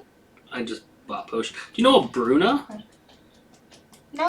Not today. My alchemist pack kit is just full up. I really actually got it. Next time I take a break, I gotta just get rid of some of this stuff so I can come back and buy some stuff from you. You just said you were looking to buy stuff from what's her face, Answith, and now you're saying that your I was shit's looking full? for some specialty supplies, Okay. like crafting supplies, which I didn't think you had. Yeah, he just makes stuff, so Yeah. and Yeah. he's not selling like the supplies. So he that shouldn't be needs like to insulted that I want to get crafting supplies from somebody. Yep. I'm not looking to, He's just pushing your buttons a little. Okay. So when we're out, I want to talk to these two. Okay, did you have any questions for what's his face, Yinsen? In the meantime, I don't think Before you- so. Because I know where this Answith is located, right? I'm familiar with her apothecary. like where like her operations is, but it's like saying like knowing where Google is versus like where the home of the Google owner is. Like whoever Oh, yeah, owns yeah. Google. Yeah, right. Like so. I know where her place of business is, so Yeah. I know of it. Yeah, so I don't suppose he could really give me much more information. Mhm.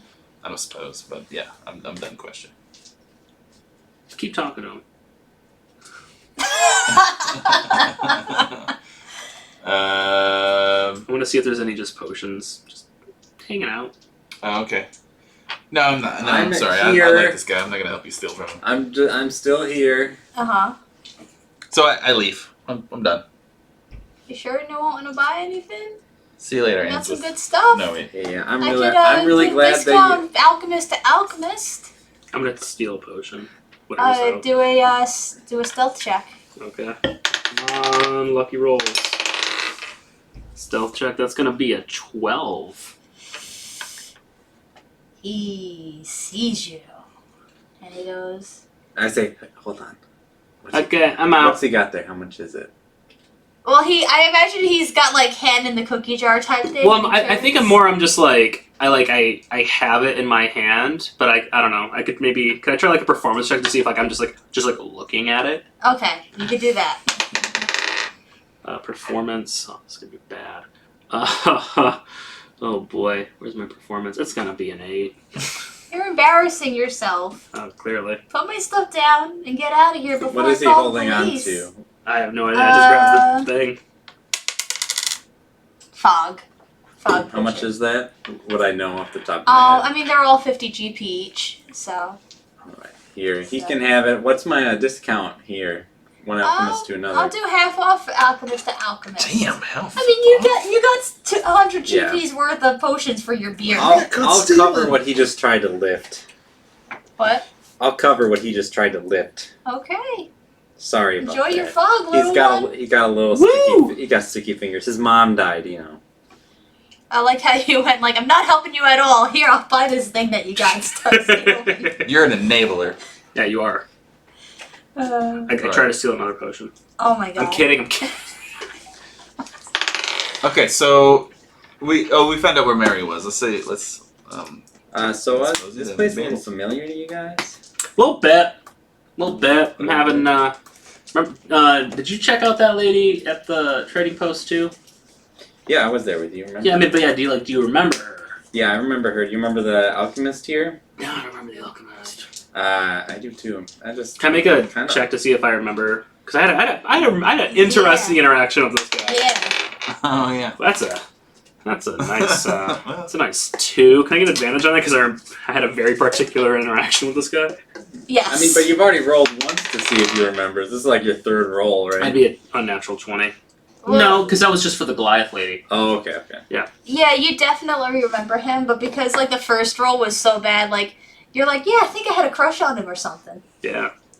He's Anyways, dreamy looking. the town isn't how I remember it, and I had a dream. I think you guys were there, but listen, like, is there anyone around? Like, are we kind of like in an alley by ourselves a little I bit? mean, you're kind of in the middle of the street, hanging outside of the Okay. store Is right it now. bustling or Wait. like There's people walking by. I but don't they're want not- to talk Can about I, this here. can I Let's see talk where the about inn it. is? should we find the inn? Yeah, you No, can, let's go to Mary. What time is it right now? I imagine like it's midday? Yeah, it's about midday. I mean, you could also walk out back towards the creek because there's not too many people Yeah. hanging out in that. I'd like to just have Let's a go to the moment school. I like need to that. go learn some Okay. things. Never I'm mind. kidding. All right. I think we should just head down to Mary for now. Yeah. We we'll could walk head and back talk. here, stay at an inn or something. We can Yeah. walk and talk on this way. Yeah, so Mary's about like 3 miles away, so it's like an hour walk. But I mean, it takes you. I mean, hour Can we walk rent once you're horses? outside of the city. So I imagine it takes you about like 2 hours to get from the bottom of the city to the Okay. top of the city, and then I imagine about like a half hour. While once we're there's- walking, I just want to make a mental note of any inns or constabularies.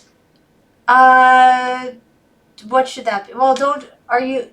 Your background allows you certain things, right? That's yeah. I mean, I'm got the urchin background, but I'm really just like later. I want to stop at an inn. It's gonna be dark. I want to see if I can Yeah. remember where it is. And a constabulary, like place where the guard or whatever hang out. Yep.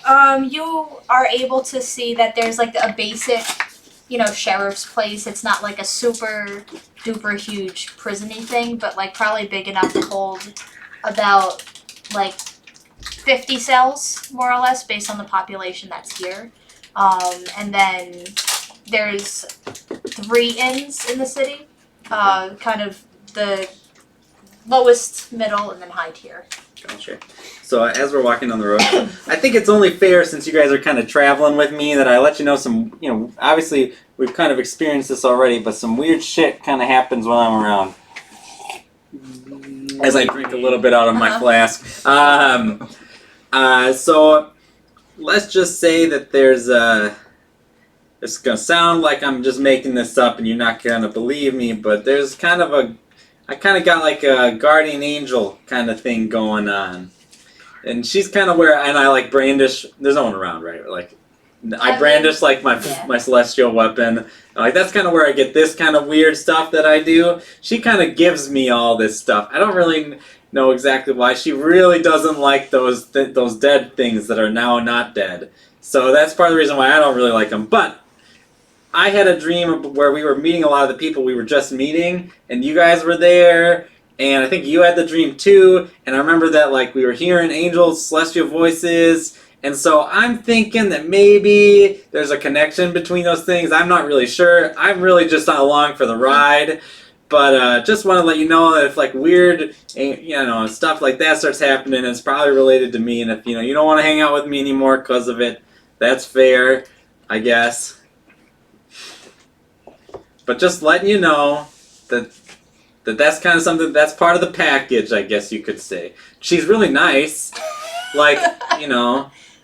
Can Like we meet her? you saw the scar on my face, right? You know, I was blind in that eye, and you know, she fixed it. So, she, you know, I don't even know. She like comes to me randomly. Like sometimes I try to talk to her, and she doesn't talk back. Sometimes I try to talk to her, she does talk. But I don't even. You don't know where she's from. You don't know who she is, or. Oh no, I don't know anything at all. Yeah. All I know is that some weird. Well, one thing to note is there's one magical aspect of me that's not related to her, which is like I've seen that. the changing, you know. Yeah, the bird stuff. The bird stuff. That part is not related to her. That happened before, and that's how I got caught up with the Inquisition and everything. And she kind of helped me get out of that. So she's good. Did she seek you out, or did you seek her out? I don't know. That's Probably her. I mean, I assume she's got all the power in the relationship. So obviously, This wasn't some kind of like incantation that no, fused you two or anything. no. She's got her own business. She's probably got people who are way cooler than me going off and doing magical stuff too, all around the place. When's the last time you talked to her? Before I met you guys. But Oh, sometimes I feel things like. When I burned down I feel those things houses, I kind of felt her telling me that I did a bad job. Yeah. So I'm gonna rummage through my sack. I'm gonna Isn't pull it up. Catholicism? What? Is there an Catholicism? I feel an immense amount of guilt, and I pull out that note from way back when. Do you guys get this too? I can't read this anymore. But I remembered after I had that dream. Did you guys get one of these too? No. Yeah, Oh, you did. Oh yeah, I got one. Yeah, you all got one. Can I see if I can understand it now? Let me pull up. I need to go back into I'm my going chat back to- That's what I was literally just looking up. because I do not remember the note. Is it? Can I see the note? Is it in Celestial? Well, let me go back to. Now I'm remembering. I got a note from my patron right after I woke up. I thought that. Yeah, let me read out the epilogue. By the way, I just described you my patron. Just in case just so we're on the same page. You wake up. This was after you woke up from the dream. Okay. In session 0. It was all a dream. You wake up the next morning in the same place that you went to bed. Everything is the same as you had left it, except there is a note laying next to you. It's written in a language you've never seen before, but in your sleep-addled state, you're somehow able to make sense of it anyway. It reads, "You will face many challenges ahead, but I am confident you will overcome. Trust the faces you have seen in the vision I bestowed upon you. Let not your shortcomings define who you are, but your successes. I will call upon you when the time is right." And so, can I read this to them? Well, that was how okay. So I mean, like, okay. you're so like can I half look at- asleep and like you understand it somehow, but then like when you're Oh. awake, you're like, Yeah. So I'm trying to see if So- I can understand it now that we've Yeah. had this weird party revelation. here's the thing, you still can't understand it. Okay. And I imagine all of you described like what you thought you read, and then when you come back, you realize it's not the same thing. But you can tell that it's like written in different. Like, it's not the same language or the same symbols. It's the Yet same Between the different That's papers. weird. So Each- okay. Oh, sorry. Go ahead. No, I was gonna say each of them is a different handwriting and different symbols, and like one of them you could imagine is like kind of Cyrillic versus kanji versus like the So English alphabet. So it's Okay. completely different things, yet somehow you all glean the same information from it. this is weird. Super weird. So I'm just gonna note that like my angel friend, she doesn't talk in riddles or anything. She's very clear and straightforward. What's her name? I don't know. What do you call her? Mom. No, I guess I've never I guess I never really thought about it. Sound like a poet telling everybody. I mean, it's like it's like if you meet. It's just like like the tide of the sea. Like you don't name it. You know what I mean? It's just like this weird power that's beyond you. It's like it's beyond my understanding. So I'm not. But I guess maybe next time. We'll call her Ty. Next time, if we talk, and usually our conversations are really Roll Tide. one-sided, it's her telling me stuff. But she's really direct, so I I thought that this was from her, but I don't think it is anymore. I think now I don't like whoever did this. Now that you mention it, I do. Some more of that dream is coming back to me. I feel like there were 4 figures, right? I remember the 2 of you, and then someone else with a bird. But maybe that was you. But you didn't have a bird then. No, it didn't. And I think wonder it if was it's coming from that. I wonder if he was. Yeah, there was another had something dude. to do with it. Well, he seemed just as confused as I remember he was obsessed with time. Yeah. Well, Yeah. you're right. But anyways, Wonder if at it this was a point, have we demon. reached Mary's? Well, good thing that we all know that somebody out there wants us to be together, and I don't know who that is or if we should trust them. Hopefully we get a little bit more info later on about this. Sure thing. All right. So you're about to you're just heading to Mary's straight Yeah. up. Okay. So as you approach, it's like a there's a large fence, but it's not like a like a to keep things out. It's just kind of demarcate where like Mhm. her shit is. So it's a little fence, and there's a lot of like kids of varying ages. Some like as young as 2. Mm. None seem to be older than 12. You can't really count how many there are. It's not like an obscene amount, but definitely more kids than should be belonging into the little cottage that's there. And I say little cottage, it's large for a cottage, but still not large enough to house the amount of children that you So see. is it like an orphanage that would appear or something like that? Kind of seems like that. Okay. I think we got a Hansel and Gretel situation going on here. Or let's wait to judge until we know all the facts. Uh-huh. So, okay, we're kind of approaching. And as Boggs gets close, some of the kids like stop their play and just stare at him. What do you do? What do you see? You're crossing the threshold. It's like a little gate. It's unlocked. You could just walk in. Nothing is like highly secure. It's just kind of a way of her going, "Hey kids, don't go past the gate." Man, I wish I had some druid craft. I- I'm gonna pick that for a cantrip. Go ahead. No. I mean, I don't really acknowledge them. I'm used to people staring, and I ignore it. I'll look up to one of them who's staring and maybe just ask, "Hey, is Mrs. What's her last name? Wiry. Is Mrs. Wiry around?" She's always around. Yeah. Could you just point me in the right direction there? And very confusedly just like points to the house. Like, I put my hand on her shoulder and say, "Thank you," and I head over. okay. A couple of the kids run in through the back. Like there's a front door. They run around the other side of the house and like kind of scared by Boggs and run into the house. Just to get away from him, but also dumbass. You're going to the same place. Mm-hmm. So they're not they're not the brightest of the crew. Do you knock on the door? Mhm. Okay.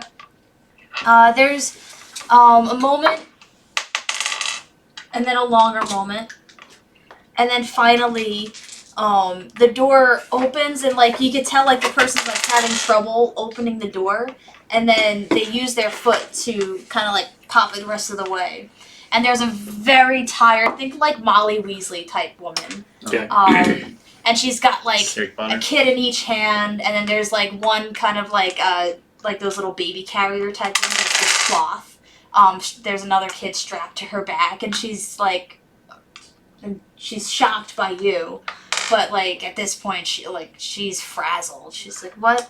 Hi. We're friends of The guy from Robert. the cactus. Robin Oh, Beachley. yes. Robbie B.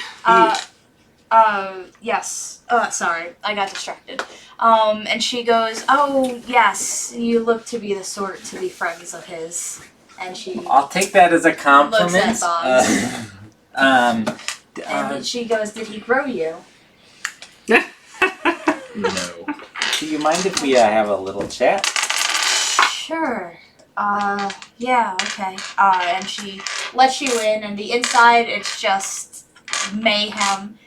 It's not dirty as in filthy. It's messy as shit. Reminds me of the orphanage. Yeah, there's a lot of broken toys strewn about that she hasn't gotten a chance to pick up. There's clothes everywhere. And she plops herself on a plush armchair that looks like it should have been replaced 20 years ago. And she goes, "What can I do?" So, it's to my understanding, and I know I'm being pretty forthright here, but don't worry, I mean you know it will. That you dabble a little bit in the arcane, and that's okay. Mm-hmm. You know, I dabble too. All of us have a little bit of it, and basically, we know we work with the people who help teach some of these things that you've met before. Oh. But one of those people What's is their name? Knock. Okay. She was just making sure that, you weren't saying shit. Mm-hmm. And so, basically, someone is abusing that arcane knowledge, and I'm not really interested in like being an inquisitor, but what they're doing is just downright evil. And so She shudders when you say, just say the word inquisitor, but Mm-hmm. that's it. I'm terrified of them too. But so basically, I'm looking to I have a list of names here, and I'm just looking to try to find. I know somebody on this list is the one who's abusing the magic, but we're not exactly sure who. And it's not you. You're obviously a wonderful lady taking care of all these kids. But if I were to show you the list, would you be able to help me maybe just if you recognize any names? I mean, I'll do my best, but Thank you for that. I really appreciate it. So I show her the list, and so she looks at it and she goes, "Oh, yeah, Beatra is no longer with us." And she says that solemnly. What happened? The Inquisition. No one expects the Inquisition. The worst. okay. Do I'm you know sorry. what kind of? Were you close with her? Yes, we both did transmutation spells. We really, we did it differently. And she looks a little embarrassed, and she checks to make sure neither of the kids next to her have like any sort of cognitive ability to understand what she's saying. And she goes, it's better than nothing, but I have to transmute a lot of things into food to be able to Yeah, that feed makes them. sense. So, Of course. I try and get things that are nutritious, but I make rocks into sandwiches and Okay. that sort of stuff. I'm very sorry for your loss there. Was besides your relationship, was there anybody close to Pietra who would be maybe vengeful or angry over what happened? Have we gotten through the whole list then before this question? Well, that's Just the 'cause one I'll- that that's the first one that she Okay. said anything about. Beatra is Sorry the to 1, roll your 2, thunder. 3, 4, 5th one on the list. Mhm. And she goes, well, Thenry was close with her. They had Do a we lot know of fun Fenrir? together. We know Bruna, is that right? Yeah. The other one we Bruno, know? Robin, and Mary. Mhm. And we got a little bit more information on Answith, but that's about it. Yeah. Thenry, he liked to use music to make magic. It was quite fun. So very different types, but that's what his skill Interesting. was. Okay. Do you know where Thenry is now? He is by the mountains, a little bit west of here. Yeah, thank you for that. Yeah, we're not trying to accuse anyone, obviously, but the more we can cross these names out, the better. Yeah. Oh, you never know who's who. The only two people I can imagine. Can you describe the sort of things that they were the Absolutely. bad magic? Yeah, so, go ahead. They Friends. they raise the dead. They reanimate the dead. So this is a particularly foul, malicious, and, to be just frank, unnatural kind of magic. Okay. Of course, all magic's unnatural, but I think that there's a particular evil in the desecration of those who've passed? I mean, I can't say I know all of these people as well as I know Robin, since we are very, close in proximity. And Of course. Beatra, she used to, she came from closer to the capital, but we made an effort to spend some time together every time we met up. But I guess the only two people that seemed like they had, axe to grind would be Bruna and Nor. Can you say a little bit about Nor? I mean, she always had like a quiet side, something that I felt she was always hiding something. Yeah. Everyone else was fairly amicable, but she was the only one that, I mean, she was likable. I mean, Robin had many good conversations with her from what I saw, but I just always had a feeling that she was hiding something. Okay. And then Robert said he didn't know Nor. He said that he didn't know her, but he described her as being like having like a fire, like so he described her like in good terms, whereas she's describing her with more hesitance on like how much. Do you know what happened between? Could you just describe to me what Nor looked like, just in case we run into her? Let's see how much she remembers, because it's been a while. Ooh. She doesn't remember much, but she remembered her as short with dark hair, and that's about it. Was she? Do you know if she was a dwarf?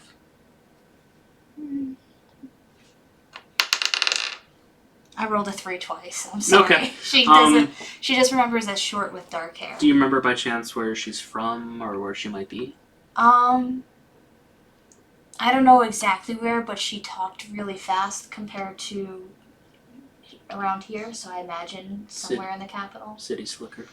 That type. Thank you. As they're talking, I want to kind of look around and try to judge how the children are reacting and like try to see if I can They're not listening. ascertain any sort of relationship between the kids and Mary. Like essentially, I'm trying to see if they're like afraid of her or if she's being. Okay.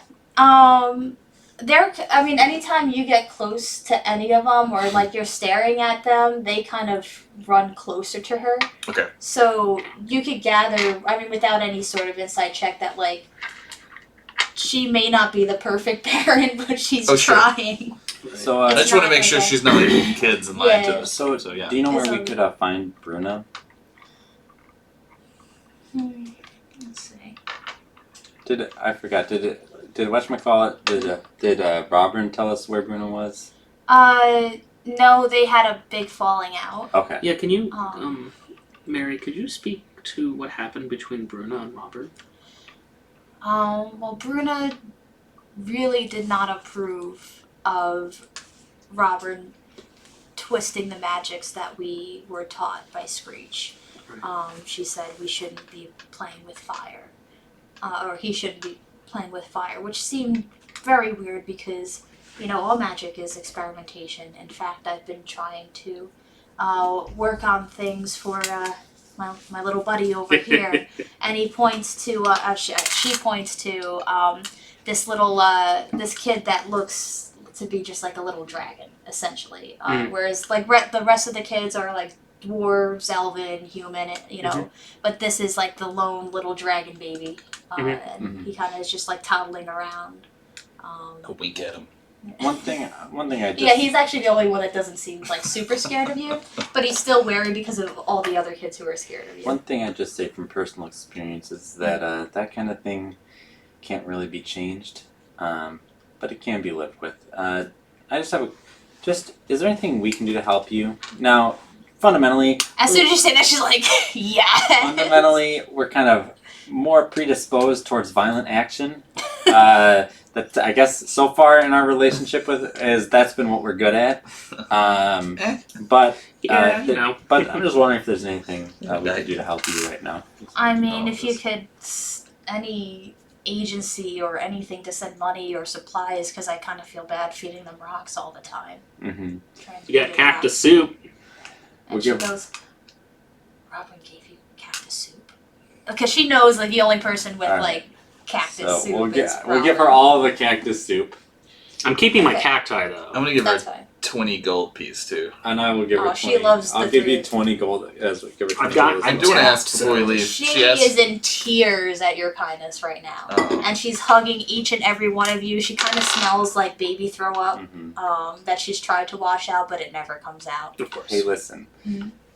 The world needs more people like you, just to be frank. And especially keep an eye out for the ones who can't avoid being magical. And one last thing, I would just highly recommend that if for some reason someone's asking about people who have come around, I know it can be hard to shut up little ones, but I would just try not to mention us.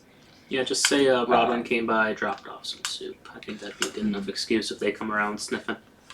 I want to ask one more thing before we leave. When we answered the door, she asked if Robin made me.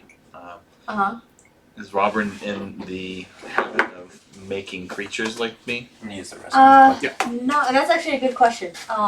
She goes, no, but I mean, I know that he's in the habit of using his magic for plants, and I just figured, since he's experimenting, maybe something a little extra happened, whether he meant to or not. Okay, yeah. Well, But in terms of experimenting, I mean, Bruna's a sore subject for Robert because they really were very close. They were best friends. And for her to suddenly turn on him like that and just... because of the way he was using magic. It was very disheartening. Do you know anybody that in town that was close to Bruna? She wasn't from around here. We met not too far from here, so I imagine she might have stayed at an inn.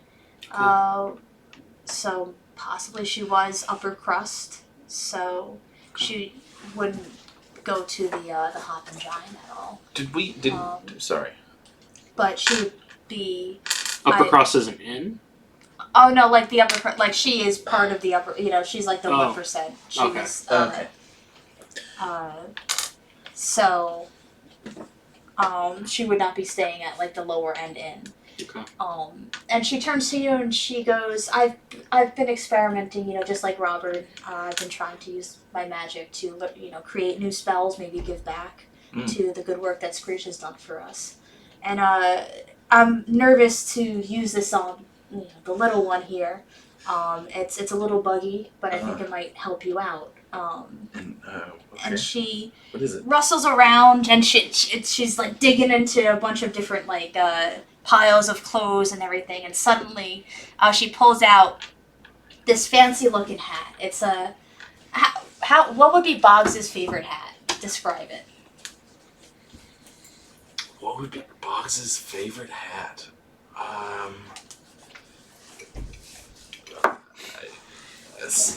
I don't know. They come in and it's Boggs' favorite hat. What kind of hat would Boggs like to It's wear? fashion show now. Maybe a big sun hat. Okay, Right? I like it.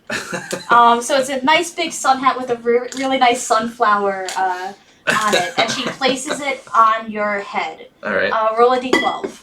All right. 9. You take the appearance of a shit. common person. Oh, all right. And she goes, sometimes it works better, sometimes it doesn't work at all. But I imagine this is something that will help you out greatly. Cool. Well, hey, thank you very much. No problem. But when you take it off, you're back to normal. Poof. Or if it blows off. Well, it's Well, very that's normal. fancy. Do I? And every time you put it on, the magic starts anew, and you just gotta hope for the best. So, okay. So out of game, the Interesting. way that it works is it's a hat that changes your appearance. You look Sure. like a common person if you roll a 4 to 9. You'll look like a noble if you roll a 10 to 12. It will not work if you roll a 1 to 3 on a d12. Homeless person. Mary, Mhm. do you know where the most expensive inn is around here? Yeah, and she'll describe it to you. It's what do we call it?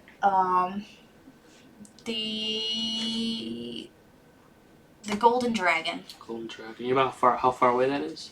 It's back in town. It's Okay. closer to the north side of the Okay. City, the way that the city works is north side is fancy side, central is, middle of the road, and close to the river is where, the less than savory folk tend to be. That's where we need to go. Did we get a description of what Nora, is that her name? Nor. Nor? Did we get a description of what Nor does, or is that she's just rich?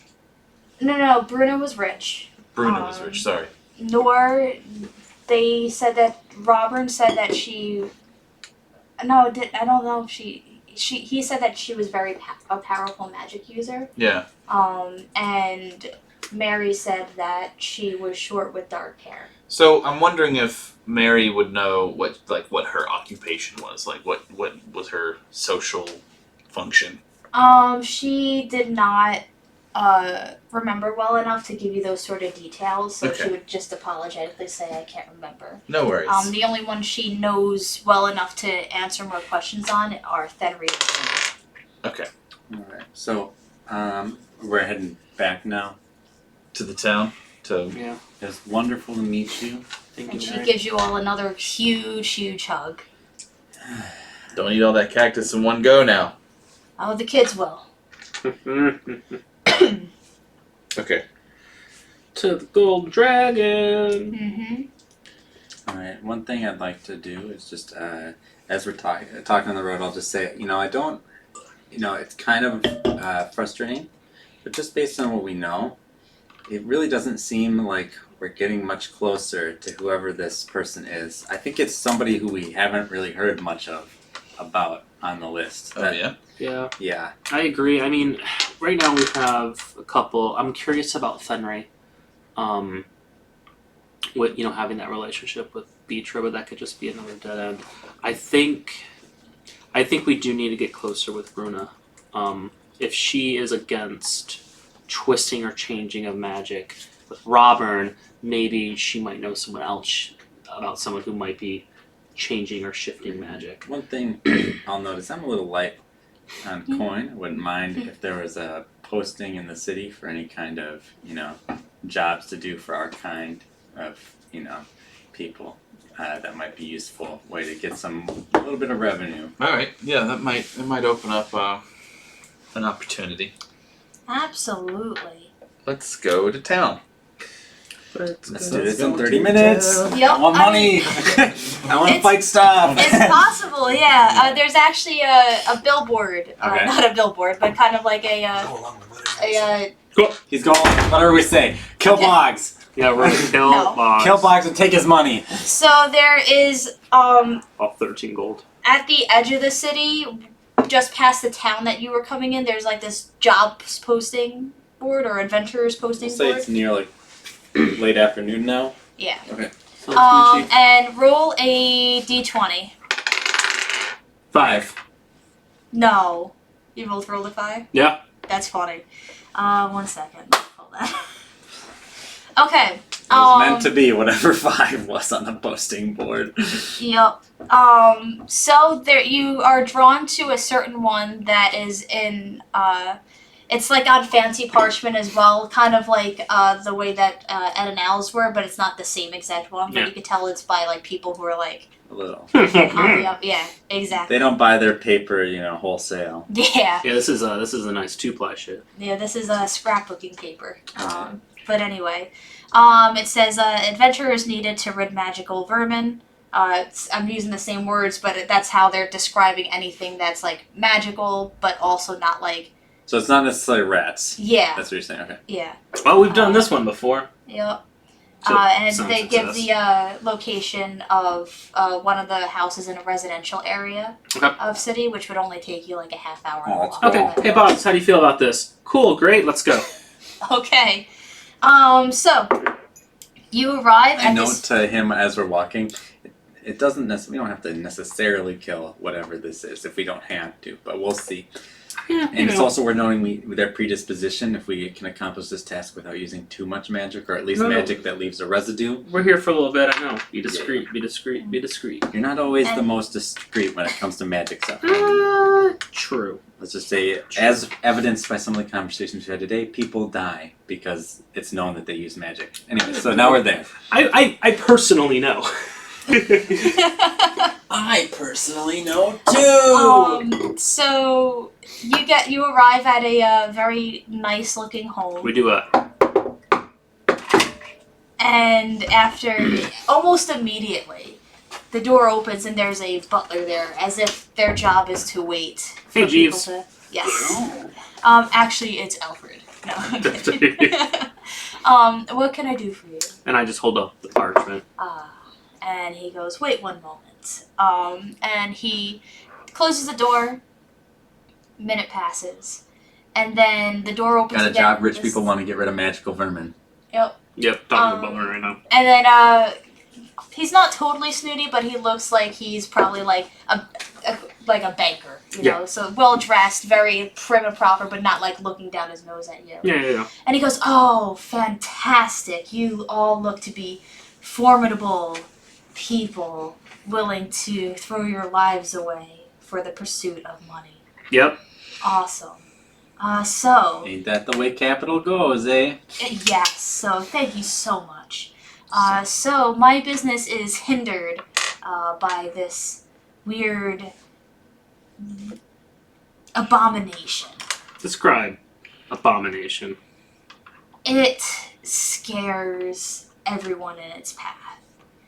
Even the bravest of my transport people cannot go through the mountains. It's like a beast-like anymore. thing. Is it like a humanoid thing? Is it big? Is They it small? describe Does it fly? I mean, some of them don't even need to see it, they hear it, and they go running. Dope. But those who have gotten close enough describe it as just a blob of mouths. Yeah. That sounds cool. For you, I guess. Yeah. So, How much you paying?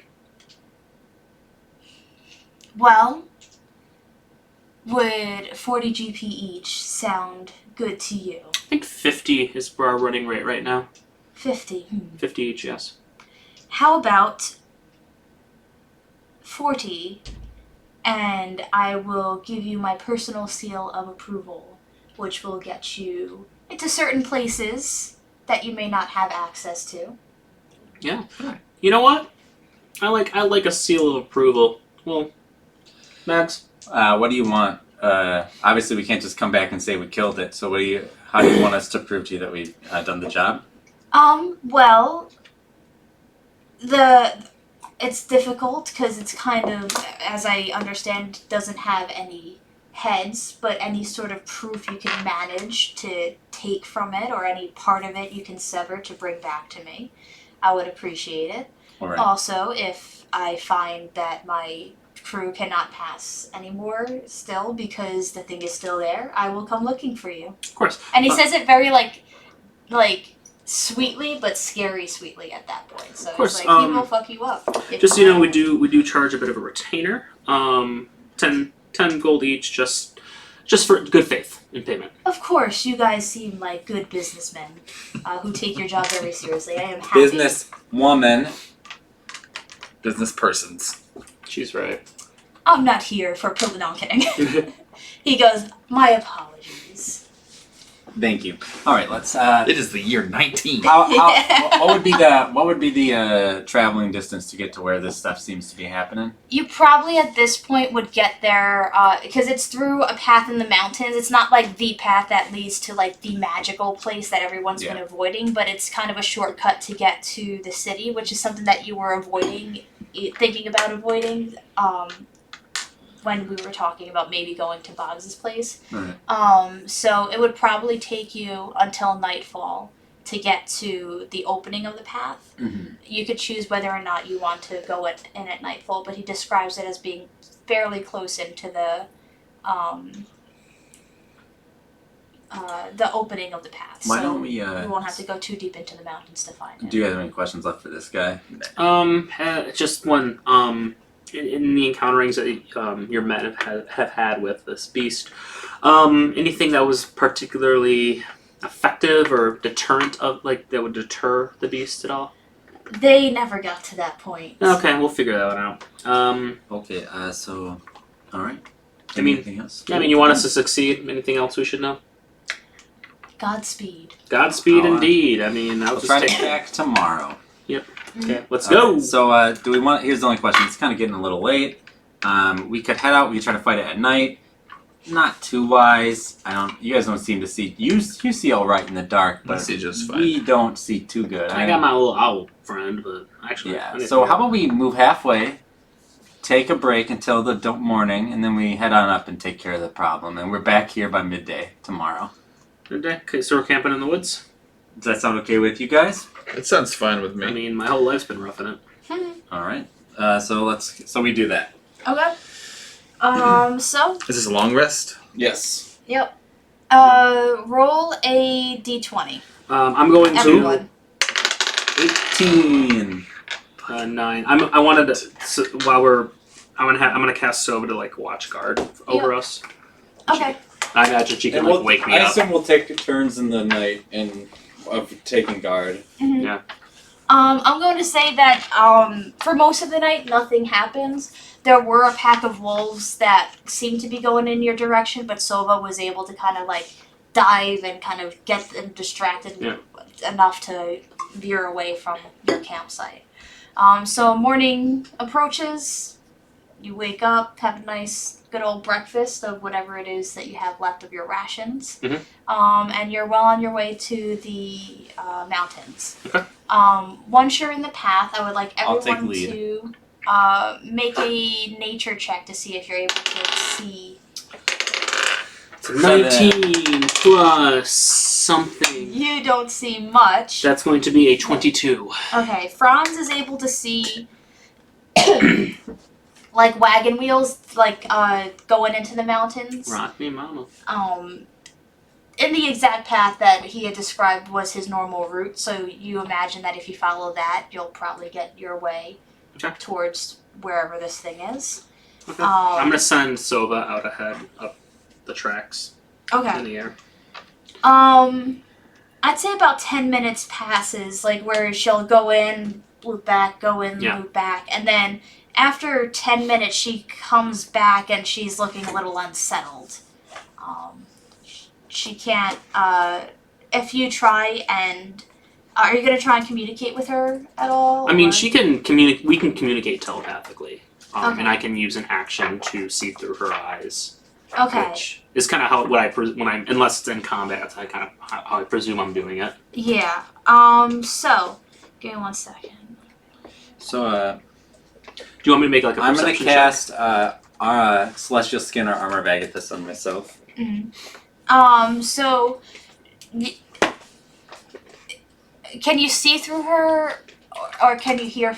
I can see and hear. Okay. Yeah. Make a wisdom saving throw. Okay. Nat 20. Okay.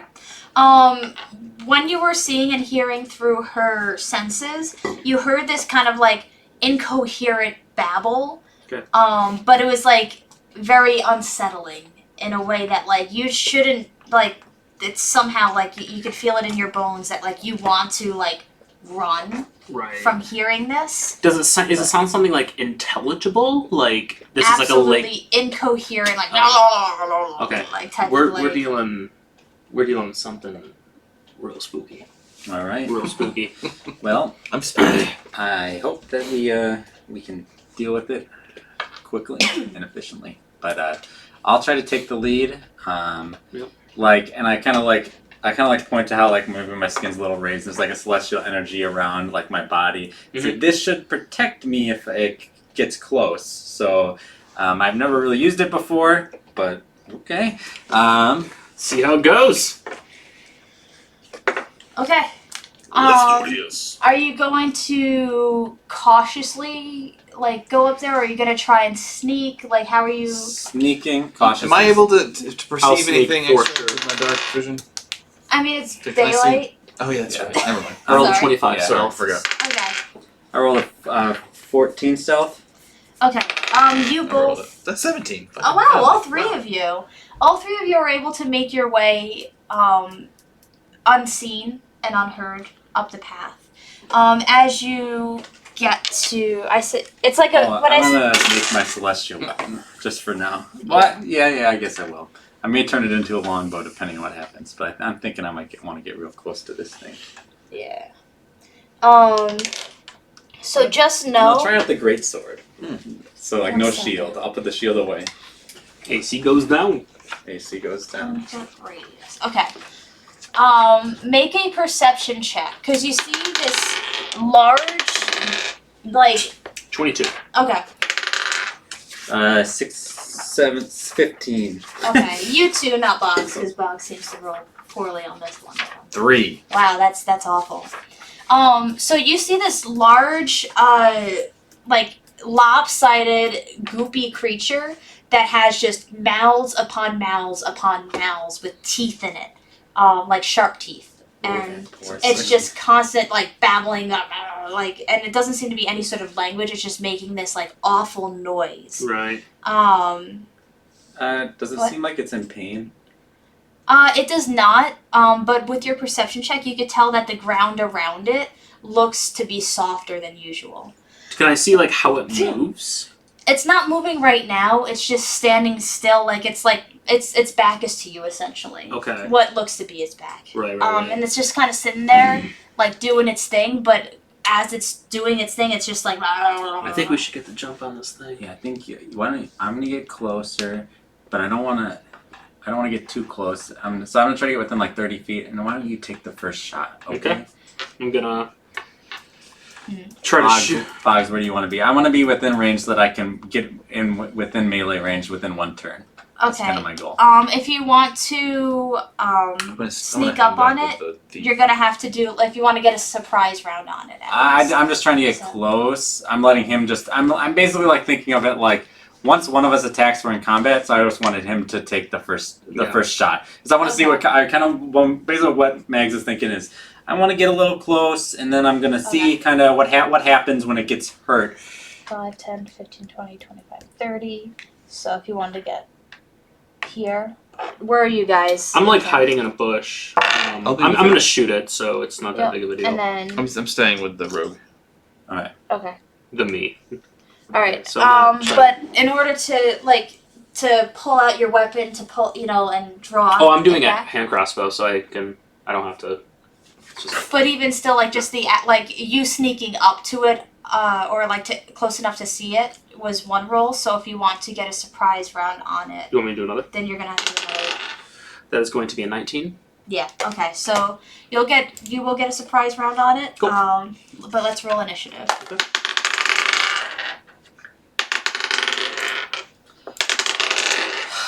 Hey.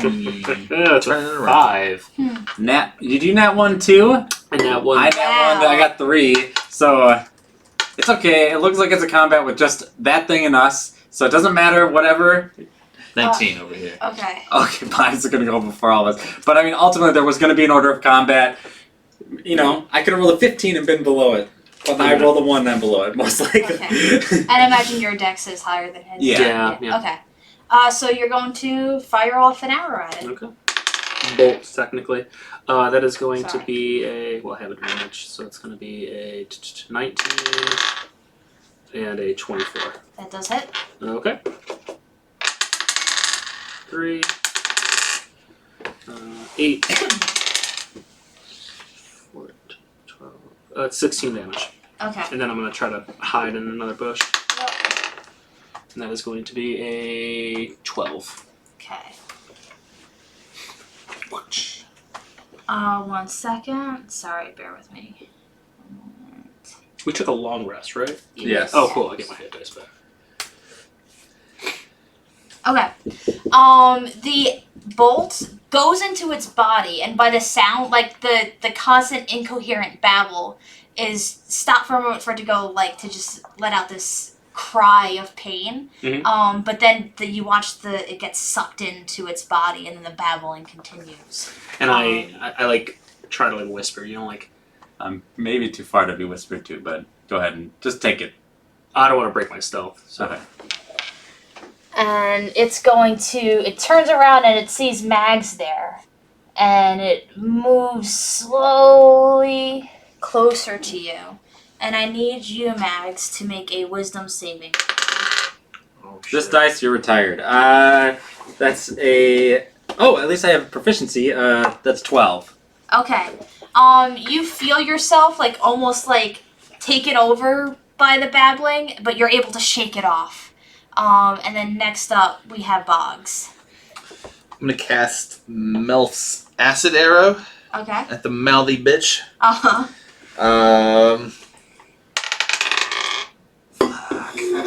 That's a 9 on a cast. That does it. Oh, thank God. Oh man, this thing's AC ain't too high. No, it is not. I can roll a 2 and hit it. All right, it takes 4 I have +7. D4. Okay. Shit. Immediately, and then 2 D4 at the end of its next turn. So that's 3. 7 this round. And then what did you say about the next And one? then at the end of its next turn, it'll take 2 D4. Okay. Sounds good. Franz, you're up. Cool. Did my stealth work? It doesn't seem to have noticed you. Okay, cool. That is going to be 20. That's going to be a 20. That hits. Yeah. Cool. 1, 6. Is it sneak attack? Oh, it is sneak attack. Go ahead. So it's going to be 11 damage. All right. And I try to hide again. It's going to be 16. Mags, you're up. All right. So is that like soft earth still around me? Or like you said, You notice that as it got closer to you, that soft earth moved with it. Okay. And the soft earth is like 10 feet like this. Oh, so it's 10 feet away from me? Alright, I'm gonna get right to the edge, and I'm gonna bonus action change my great sword into a halberd, which has 10 feet of range. And I'll take a swing at it from 10 feet away. Try not to get too close, because Well, if you're 10 feet, you're going to be in the thing. then right now you're I might as well go all the way with the great sword. So you're going to move into the...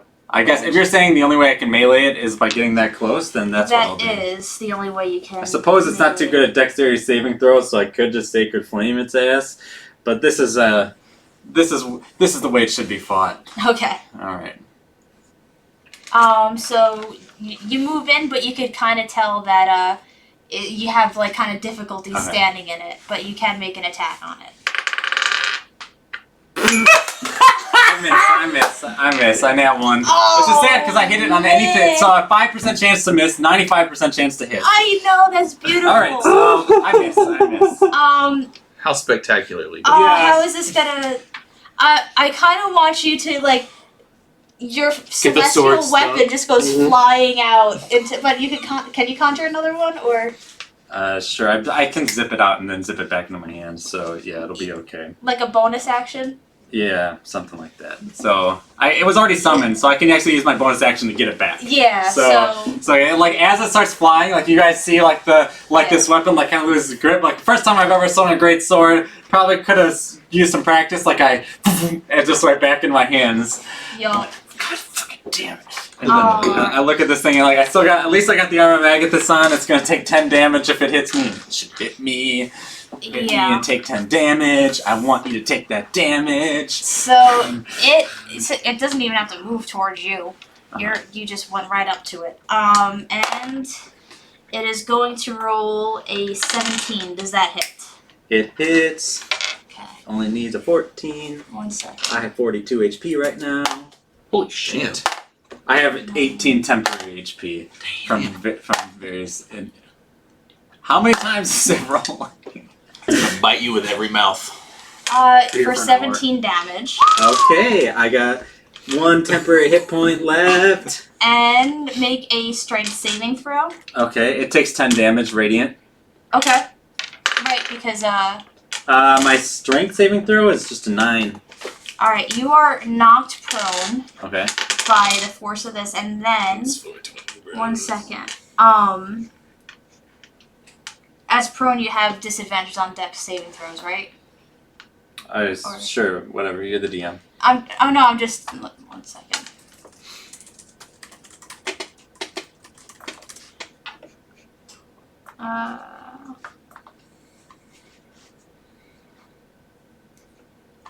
I just forget whether or not it's at disadvantage or not.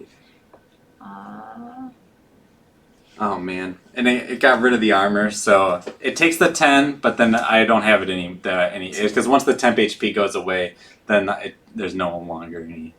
So how are you at hit points? Alright, so just make a dex saving throw, no disadvantage. He has 1 temporary HP left. He's doing pretty well. All right, cool. 7. Alright, it's... Black dice, you Yeah. suck. Get out of here. You suck. You rolled an at So, one. I You're just- the only dice left. It bites you, and like it kind of like moves forward like enough in that bite to like knock you back, and then like you're kind of like on your back staring up at it, and then it just spits at you, and then you are blinded Like a loogie? by Gross. Is this like one of those things from Futurama? I'll show you a picture in a second. Yeah. But you are now blinded by the spit. It just Spit. sends your way.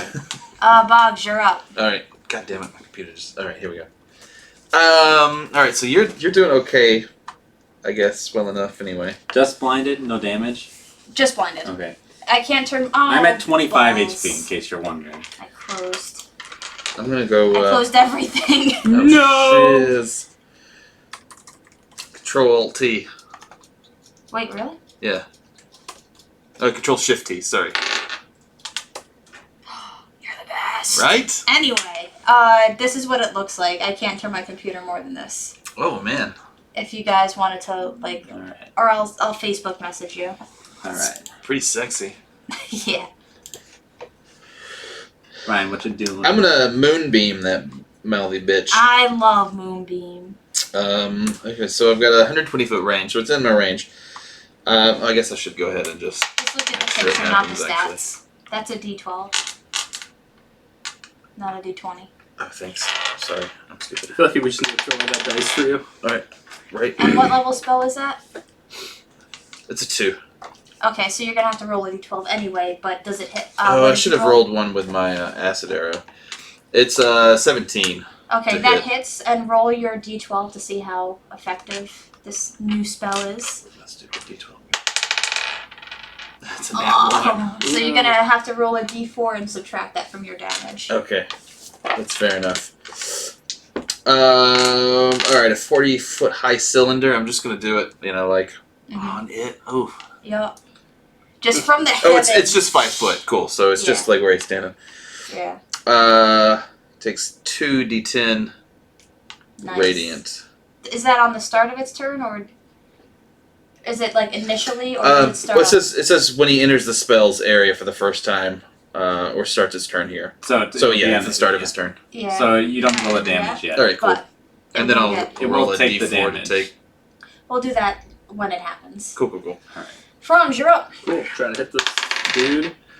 Okay, that is 13. That hits. Yeah, 13. Okay. Uh, 14. Engaged with me, fortunately. One second. And I'm gonna. That is a 21 to hide. Yep. Mags, I need you to make. 1 second. What's the thing? A strength saving throw. 4. Okay, your speed is reduced to 0, so you cannot get up or disengage. All right, that's fine. So Okay. I'm gonna get fucked up because You're I can also get advantage. blinded. Yeah. So what I'm gonna do is I'm gonna touch myself, recast celestial skin. 10 more experience. This is a way to deal 10 damage or 10 more temporary HP, and then I'm gonna use my healing pool on myself, which again I don't think it matters if I'm Yeah. blind. So I'm just kind of like heal myself. Okay. So that'll be, I'll use 3 of the dice. So 6, 7, 8. Alright, so oh wait. I'm sorry, I can't do that. I'm at Okay. full HP. Well, yeah. Yeah, I don't think you can regain. Yeah, I can't regain the temporary hit points. So I still have, these guys aren't hurt, so I do gain the 10 temporary HP. I still have all of my regular, so I'm back to 35. I'm at 35 HP right now. Yep. And then I also need you 1 second. Do I make a throw at the end of my turn to try to get rid of the blindness or something? No, but I need By the way, you to rolled make, a 4, so all you dice suck. So I'll roll all 3 of you. I do need you to make a wisdom saving throw. Alright, you rolled highest white, so wisdom saving throw 3, 4, 5, 6. All right. Roll a d8. 6.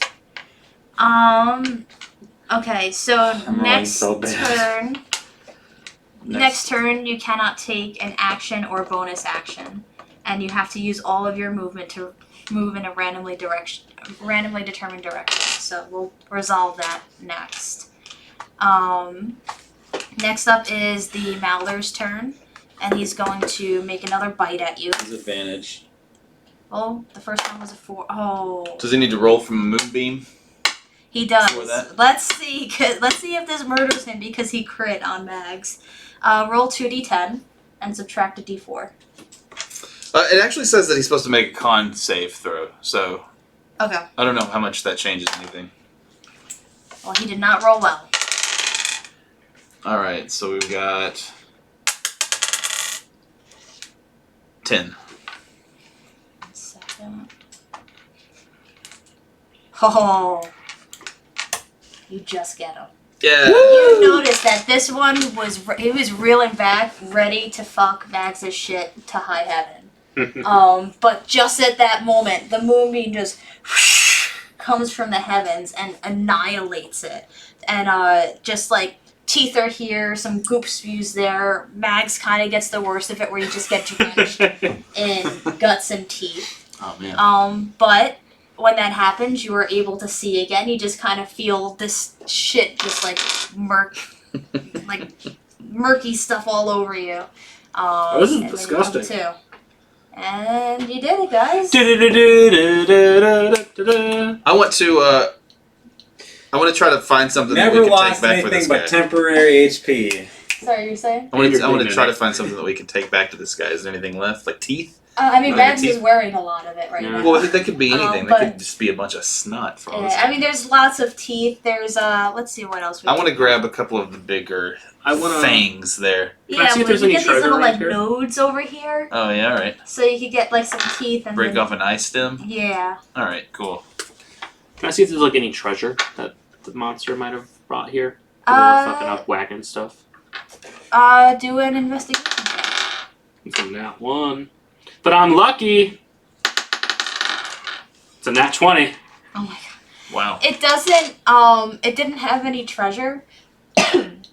Excuse me. But there was a little gold purse full of 5 gold pieces that must have been dropped by someone running away from it. I'll take it. What are you shaking? Sorry, I was just kind of doing that. Can I roll a nature to see if I can ascertain whether this goop is useful for anything? Sure. It's 12. You can't really tell if it's useful or not, but like I mean, if you're able to get some, then why not? All right. Yeah. I just leave it. Fuck it. Okay. I don't know if I have a vial. Yeah, because you used some of it for the acid stuff from before. Yeah. All right. So I imagine that's a good place to stop, especially since it's 4:30. Yeah. And we can determine, getting payment. Do you want to just say you go back, you get paid, and that's it? That works for Sure, me. we get Yeah. 40 gold. Well, we get 30. 30 because we already got it. Oh no, so you get 30 more, and then you each get like a little letter with a stamp of this guy's like seal, just saying, these people are fine workers or employees of mine, and Yeah. they have my, it can't get you into everything, but it doesn't hurt to have a good old seal of approval. Yeah. Cool. We got 40 GP Yep. total. Yes, you did. If you already had a 10 though, we I should did. just add 30. But yeah, 40. All right. So, thoughts. I hate dice. Dice are stupid. Yeah, dice are the worst. Like, No, except I was rolling. failed like every save except for the I one to get know. closer, and then I on a roll where I'd any roll but one would have hit. And I then rolled you a rolled one. a 1. So it's kind of like, ugh. Well, I But- critted against things twice, and then had Yeah, many you had like super crits. good. Yeah, I was doing I just want average rolls. Like Yeah. I don't even want to crit. I just don't want to roll 3 to 5 to 1, 1 to 5 like every roll. Yeah, like And then most when I do a test roll, like all of you, they all roll super great except for you. But like I did like a test roll before, like I did that dex save. They were all above 10, and then I roll it and it's a 3, and it's like, okay, I I see how it like the is. concept of test rolls to see if the dice are gonna work in your Yeah. favor or not. If only it worked that way. Yeah, faith in dice is always a big part of this game. Mm-hmm. Armor of Agathis, no dice rolls needed. Yeah. Yep. I'm hesitant to roll my dice because if I get one good roll, I know that I should not roll that dice again because I already got my good roll. So I Right. have to wait for time to pass. And it's just funny how each player has their own dice superstitions. So I'm not sure if either of you two want to talk about your dice superstitions, since Eric and I kind of gave into some of ours. And I don't really know if I have dice superstitions yet. I guess I just kind of, the base assumption is that they're going to be shitty. So try not to get myself into situations where one bad dice roll is going to kill me.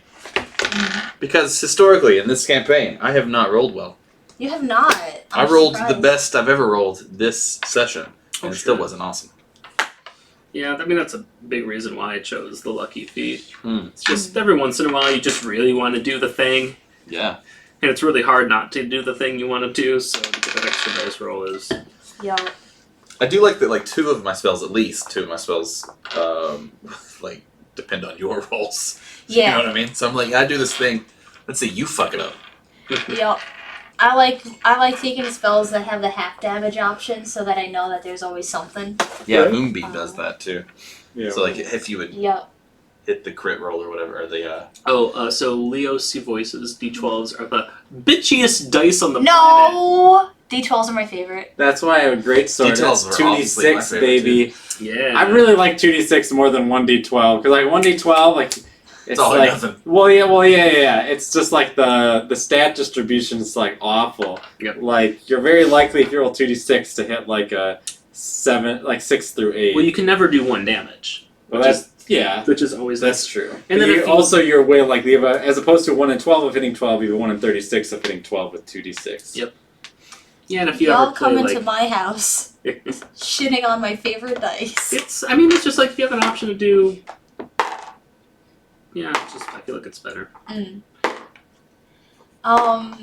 To recap on a question that was asked last week on what makes a quote-unquote... What? Hashtag math. Hi, CCP. Hi, Caitlin! That's my sister. Oh, hi. Hi, Caitlin. Lots of what's it called? Sellers of Catan. You'll get all of the dice for 2d6. You'll know that like all the percentages. Like you get like too much of that game, and it's like I know like if I take the 10, that's a 3 out of 36 chance. Like Yup. 3 out of 36 can be deduced down to 1 out of 12. By the way, just in case anyone's wondering. Sorry. So last week someone had asked what makes a good character or a bad character. Oh, yeah. So I wasn't sure if we wanted to revisit Oh, that. yeah, Like yeah. player character or like DM character. I guess both. I think the question though was like look at the player character. At least I think that was Yeah. the intent. I was thinking actually a lot about that question. Mm-hmm. Like what would for me define a bad character, and it's just there's so much flexibility in this game. I feel like unless you're like really invested in having a good stat distribution and that's what you value, the character is what you make it. Yeah. And there's also situations where you'll create a character and it just won't jive with the campaign, and that's always frustrating. Yup. Like if you're in like a combat heavy session and your character is not really good at combat, like you're trying to RP, chose all the RP stuff, like you just kind of get bored after a while, and of course vice versa as well. Like I can imagine if you're in a really like RP heavy game and you're just playing like a frickin' orc barbarian, your charisma's super low, Yup. you're just sitting there grunting. So yeah, I think like good character tips always like make sure you're talking about like what the campaign, like talking with the players and the DM like about what you want the campaign to be, how you want these characters to like vibe together. I think the worst characters or quote unquote bad characters are just characters that don't want to be there, have no really role or place. Yup. Yeah. I think like there is like some personality quirks that you can give your character that I think can really derail games and make them unfun. It's like one thing like when I DM is one thing I tell my players is that make sure that your character is somebody who says like yes to adventure. Mm-hmm. Right? Because you don't want like Yeah. your character like who's just like this squeamish like little guy who's like, oh, I don't want to go on this. Like, I don't know if I want to go fight the babbling mouth. That sounds scary. Because like then every time anyone wants to do anything, it's got to be like pulling teeth to get your character to come with. And I understand that there are really people like that in the real world, but it's not really excellent for D&D. It's like your character needs to be an adventurer. Like that needs to be like the one trait that all D&D characters I think should have. Just in varying degrees. They don't need to all be gung-ho like barbarians, like I want to go kill everything. But you have to be like willing when the group has decided like your character should also, tag along. Mm-hmm. And, And I think Get a good in the way fray. to kind of like,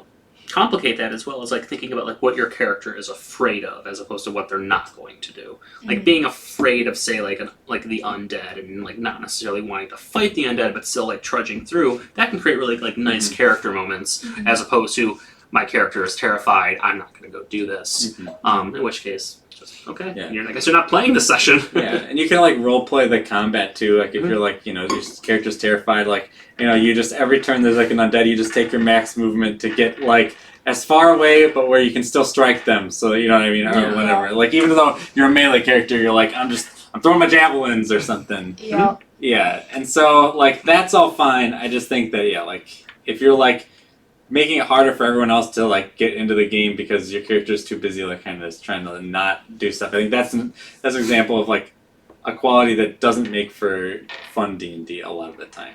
Mm-hmm. Other things about That makes it here. sense. So, what was the original question? What makes a good art character or bad character? Yeah. Hmm. And for me, the worst character was just one that I didn't feel connected to. Like, I tried to play a character that was too different from myself, where I had no frame of reference on what would motivate this character. Mhm. And it was very difficult for me to do the, like, RP stuff, because I was just, like, pulling shit out of my ass, be like, I guess she would like this, I guess this would matter to her. But I just didn't have that connection, because I had our lived experiences were so completely different. Mhm. So it was difficult to do that.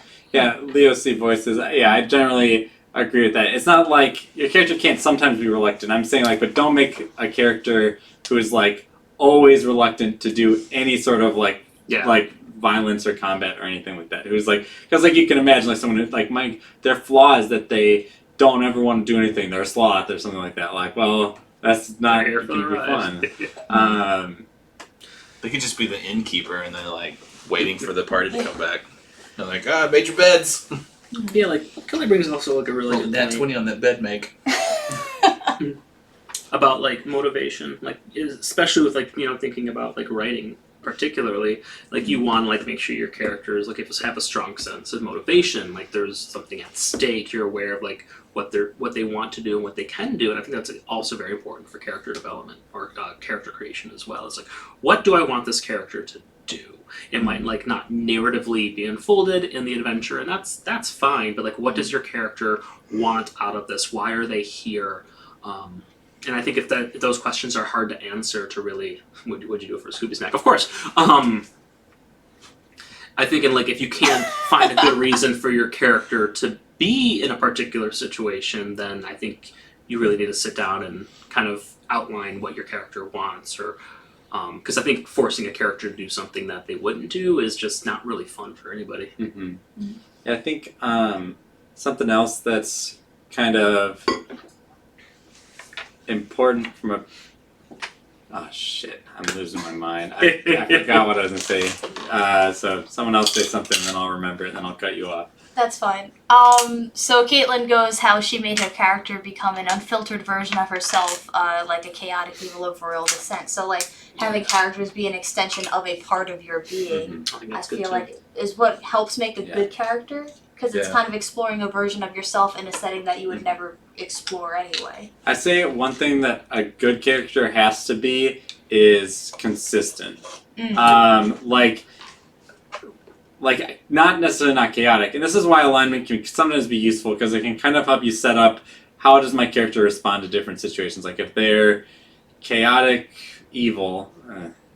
I mean, I wouldn't want to play in a party with the chaotic, but if you're like the chaotic evil, and you were like that's your frame of reference for when you come back to the decisions that they make and how they make them. And I think that like one of like the worst things, like, is it's easy like if you're like playing like a video game or something like Grand Theft Auto to sometimes be like, I'll be nice for a little bit. Now I'm gonna go kill everybody. Now I'm gonna go do that, and that can be bad. So consistent doesn't mean like chaotic is like obviously somebody who like has who has like chaos. So like a lawful character, what really guides them is like whatever their code or law is, right? Regardless of lawful or evil. And so you might say, well, chaotic characters, they're not consistent, but I think that they are. They're consistent because chaotic characters are willing to get their goal with however they want to get there. Yeah. And so, but their goals might stay similar. It's the ends justify the means. Yes, the ends justify the means. Kind of character. Yeah. So like, yeah, so you should be consistent with that. You know what I mean? Like, so you like an ends justify the means character might not like look at a bugbear lying on the road and think I should just kill this, like because without getting information or something like that. Mm-hmm. And so. Like, I personally don't really love alignment very much because I think it's kind of narrowing. So I wouldn't say, like, you have to be consistent to an alignment. I just say, like, set out, like, what I do is I always set out, like, what are those characters, like, defining qualities? And, like, they will stick to those, like, no matter what. So, like, on our last campaign, I was playing a character who was, like, unable to bear children. So she, like, was very motherly to other people. Mm-hmm. And so, like, when she just was, like, she had a lot of compassion, like, that character.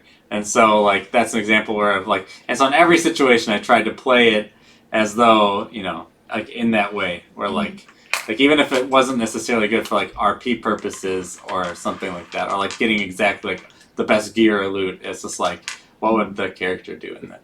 Also, I think something that's generally overlooked is the personality traits that you can potentially roll for your background. I'm not saying you need to roll or follow them, but if you're ever in doubt about what your character is or who they are, to try a couple of them out. Like, we're choosing a background for a reason. It's more for than just equipment. It's more for, the things that come with it or the skill bonuses. It's, for me, like, my character is a charlatan. He's trying to put on a show. He's trying to deceive. He's getting into trouble.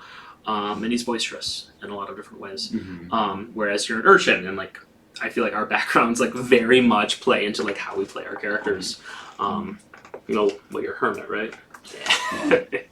Yeah. So I think like going through those traits and maybe not choosing one, but like thinking like how many different parts of them could play into your character is often overlooked. I feel like a lot of DMs I've worked with, it's like, oh, you don't need to follow those. Those are extraneous, and they are, but they're there for reference. Yeah, I think they make, especially for new players, those kind of things, just reading through them can really give you an idea of like what is role playing. Like I have a player in a game that I'm DMing that I just started DMing last month, who has never played D&D before, and he decided to be a Warforged fighter. Very simple class to play as fighter, so that's really good for his first class.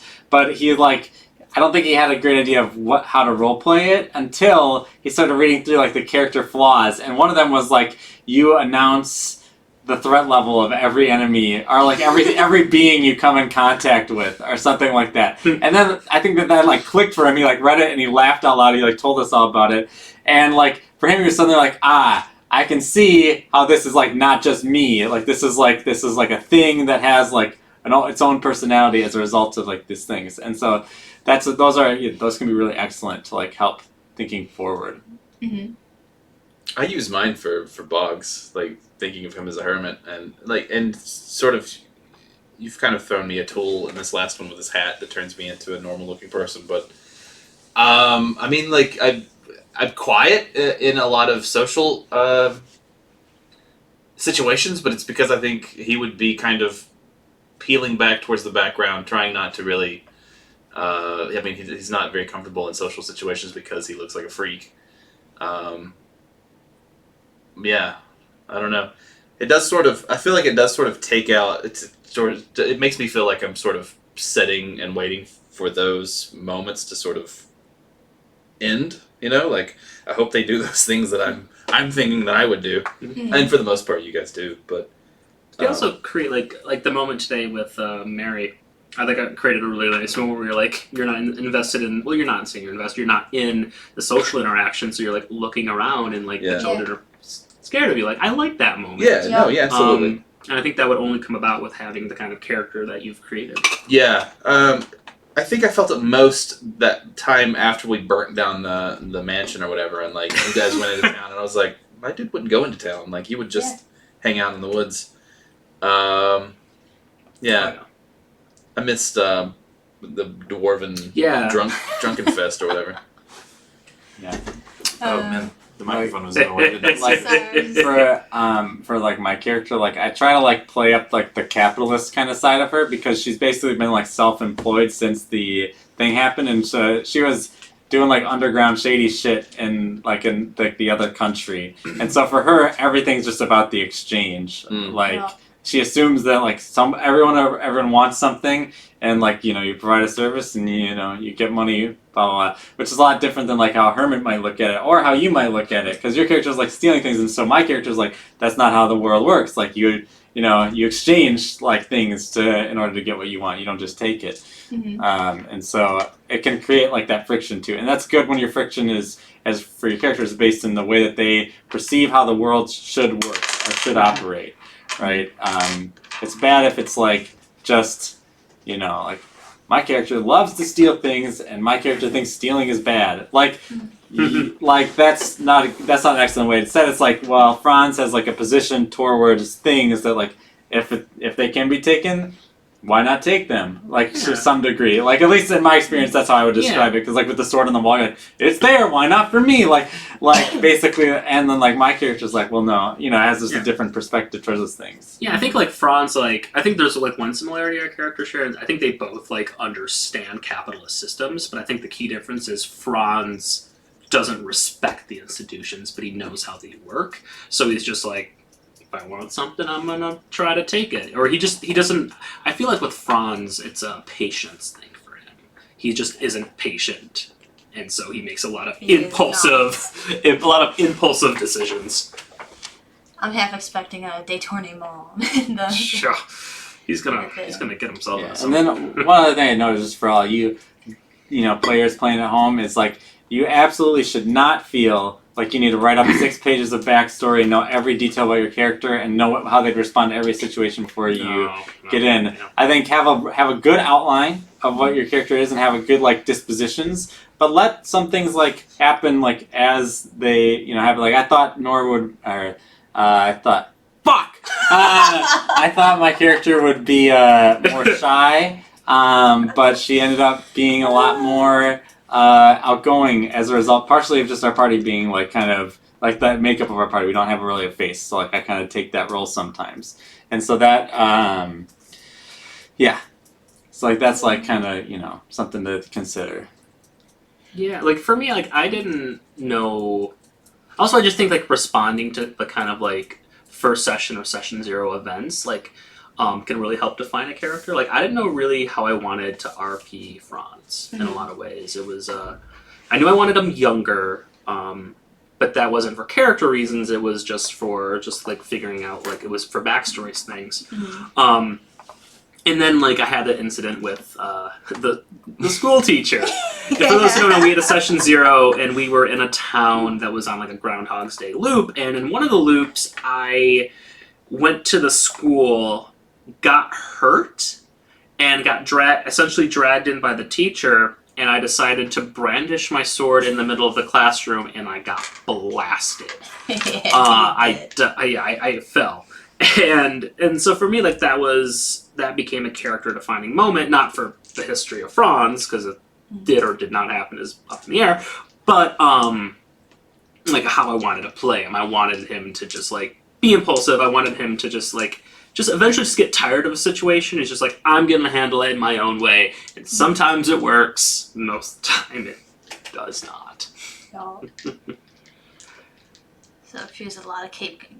Caitlin, could you give us an example on your character doing a world does in fact revolve around me, if you're still in? But I'll wait on that. That sounds very Franzy.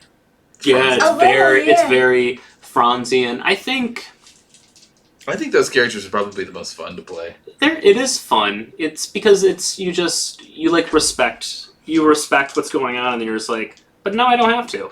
Like now I don't have to care. Hi. What was the question again? I just asked Caitlin if she could give an example of the using the world does in fact revolve around me as a character. Oh yeah. Experience. Like I definitely had some situations today that I think exemplified that, but I'd be curious to hear. But You did Me almost too. kill a party member. well, yeah, Well, you twice. Because I'm interested because I've never played D&D with my sister, Ooh. but she has always made me pink lemonade whenever I ask for pink lemonade. So for her to say, Oh. "Oh yeah, the world does in fact revolve around me," I'm wondering what secret thing she's hiding. She plays as the pink Kool-Aid man. Yeah. Always giving pink Kool-Aid. Like that's how she kills enemies. She just drowns them in pink Kool-Aid. Totally. Always over sugared according to our other sister. But Caitlin and I, we like the sugary pink lemonade. Oh, yeah. Which actually sort of gets me to a question that I kind of like half formed. But like the role of like food and snacking during D&D, which is absent during here, but I feel like a lot of D&D sessions have, you know, you order pizza or you have snacks and stuff like that, and it's sort of like a gathering, familial sort of thing. So I'm not sure if the absence of that affects anything or. I mean, it's nice for me. Like D&D is like an evening activity where places like binge watching something on TV or doing work or any number of activities. For me, it's incredibly social. I think, and like you said, familial. I think it's just like kind of natural. Like just sit there and just munch on things, and like while you're listening to a story that you then get to. Oh, we're gonna roll for initiative. Okay. Oh boy. Got a 16. Well, 20 with my I got a modifier. 16, but it depends on what mod I have. Let's see. One 16, time there were 30 two as well. dragon-drawn carriages, and one was messy and one was clean, and my friend locked me out of the clean one, and I would not sleep in the messy one, so I stayed out up the whole rest until I was able to get into the clean one. That's so petty. I love it. Yeah, I like think I get what Leo C. Voices was saying. What? Roll for initiative, and then the Kool-Aid man bursts in. Oh, yeah. I get it Yeah. now. Sorry, we're slow. Clever. I love well, it. I got a love natural both of 20. Yeah, I like that moment. It's like because you made yourself resist arrest, which is very important, Mhm. just for something that is true to your character. Yeah, like those moments are always nice. Like, even though it kind of sucked that you were on the ground the entire blob fight, it was this really kind of funny moment where you're able to like still tank this thing, deal damage while you're just on the ground getting spat on and bit. Yeah, I just realized that if I had just attacked it with disadvantage, I would have probably wouldn't have been so bad because I just realized that like all I need to do is not nat one again. I would have hit it even up from the ground. But that's neither here nor there. Next time, well, there's something AC 9 that I guess to hit. Yeah. But I love those big, weird beasts that move so slow. It's obscene. But it is just kind of a running thing in the campaigns with Kelly and me so far, where my character just gets knocked right out of the fight, like right away. Last time I was playing with us, it was just a 2-person group most of the time, and I was the monk, and then the other guy was a sorcerer, so it was like only me taking the damage. Then here it's basically the same thing. You guys like to sit far away, and so I'm like, well, I've taken all these Eldritch invocations and spells just so I can have a bunch of temporary HP, so I might as well just get up in there and take the brunt of the damage so you guys don't have to, so you guys can do your thing. I mean, which is unusual for a warlock. So like that's what fascinates me about the way you've built your character is you've turned a class that normally isn't suited for these situations, and you found a way to react to like the party dynamics through your class. Because like I don't think Rogue couldn't necessarily be built in that way. Druid could, potentially. Especially if you went like circle the moon. Yeah. But whereas Rogue, I think if I went Swashbuckler, but like even then that would just be for more damage. Well, at level 5 you get Uncanny Dodge, which is Already have so good. Yeah. No, you get that. Uncanny Dodge is Oh yeah. you can half any damage Yep. with your reaction. That is Like, that makes it so much easier, especially, like, against, like, this thing. Well, every reaction, you would just have whatever damage it took to you. Like, that's really, really good against at least single-target enemies. So you can get up close. It's just, like, my character is better, especially if maybe I wasn't dumb and I had an AoE spell. I could easily handle, like, a bunch of different enemies at, like, the same time. Yeah. Whereas a rogue has a lot more trouble with that because they want to try to pick things off one at a time. Yep. Yeah, that's why I took, like, I could have taken Green Flame Blade, but I took Booming Blade one because you already had the AoE thing figured out. Also, just, I'm already really good at single target, so I might as well just keep making myself better at single target. Yeah. And then this particular session, because I noticed that, like, I mean, we still had plenty of RP stuff in this one. Yeah. But in comparison, I noticed that, like, we were doing a lot of RP and investigative stuff. So I tried to throw in more combat opportunities. Mhm. And it's funny that you guys were like, oh, yeah, we're running low on gold. Let's find an adventure. And I was like, oh, man, if you had gotten to the tavern, that's exactly what I was going to do. Instead, I just moved into, like, a billboard thing instead No, of... and I thought this, like, today's session was very well paced. I think opening combat was nice. And then we had that nice Mary Berry moment. Oh, yeah. Yeah, and like it feels like this like investigation into these people. It's like it's slowly moving, but it like has enough beats, like enough like non to that narrative beats, as I should say. Like I'm curious what the stamp is going to be able to do for us, and it might have nothing to do with like figuring out who these people are, but yeah, it's Because I mean, I planned on having the hat for Boggs eventually. I just wasn't sure how it was gonna go about. And I'm curious to see, like, because he is a hermit, but like, is the hat making him like? Is that going to change it at all? Is he still going to be a hermit? That's a good question. So I'm curious on what sort of development that brings. But not just that, but because you have to investigate all of these different people and go to all these towns you know, it's already in canon that the Inquisition is spreading and magic folk are in greater danger with each passing day, where it's established in canon that yes, people who are magical by no choice of their own are treated more sympathetically than people who willingly use magic. So yes, right now you might not be rounded up, but who's not to say in the future you won't. I mean, And I feel like as a DM, I have to give you some sort of tools to be able to work around that issue, should it arise. so we have about 2 minutes left. If anybody wants to like throw like a quick question at us, I think Let's see who fires it off first. that'd be a good wrap up. Yeah. Anybody? Anybody want to ask some questions?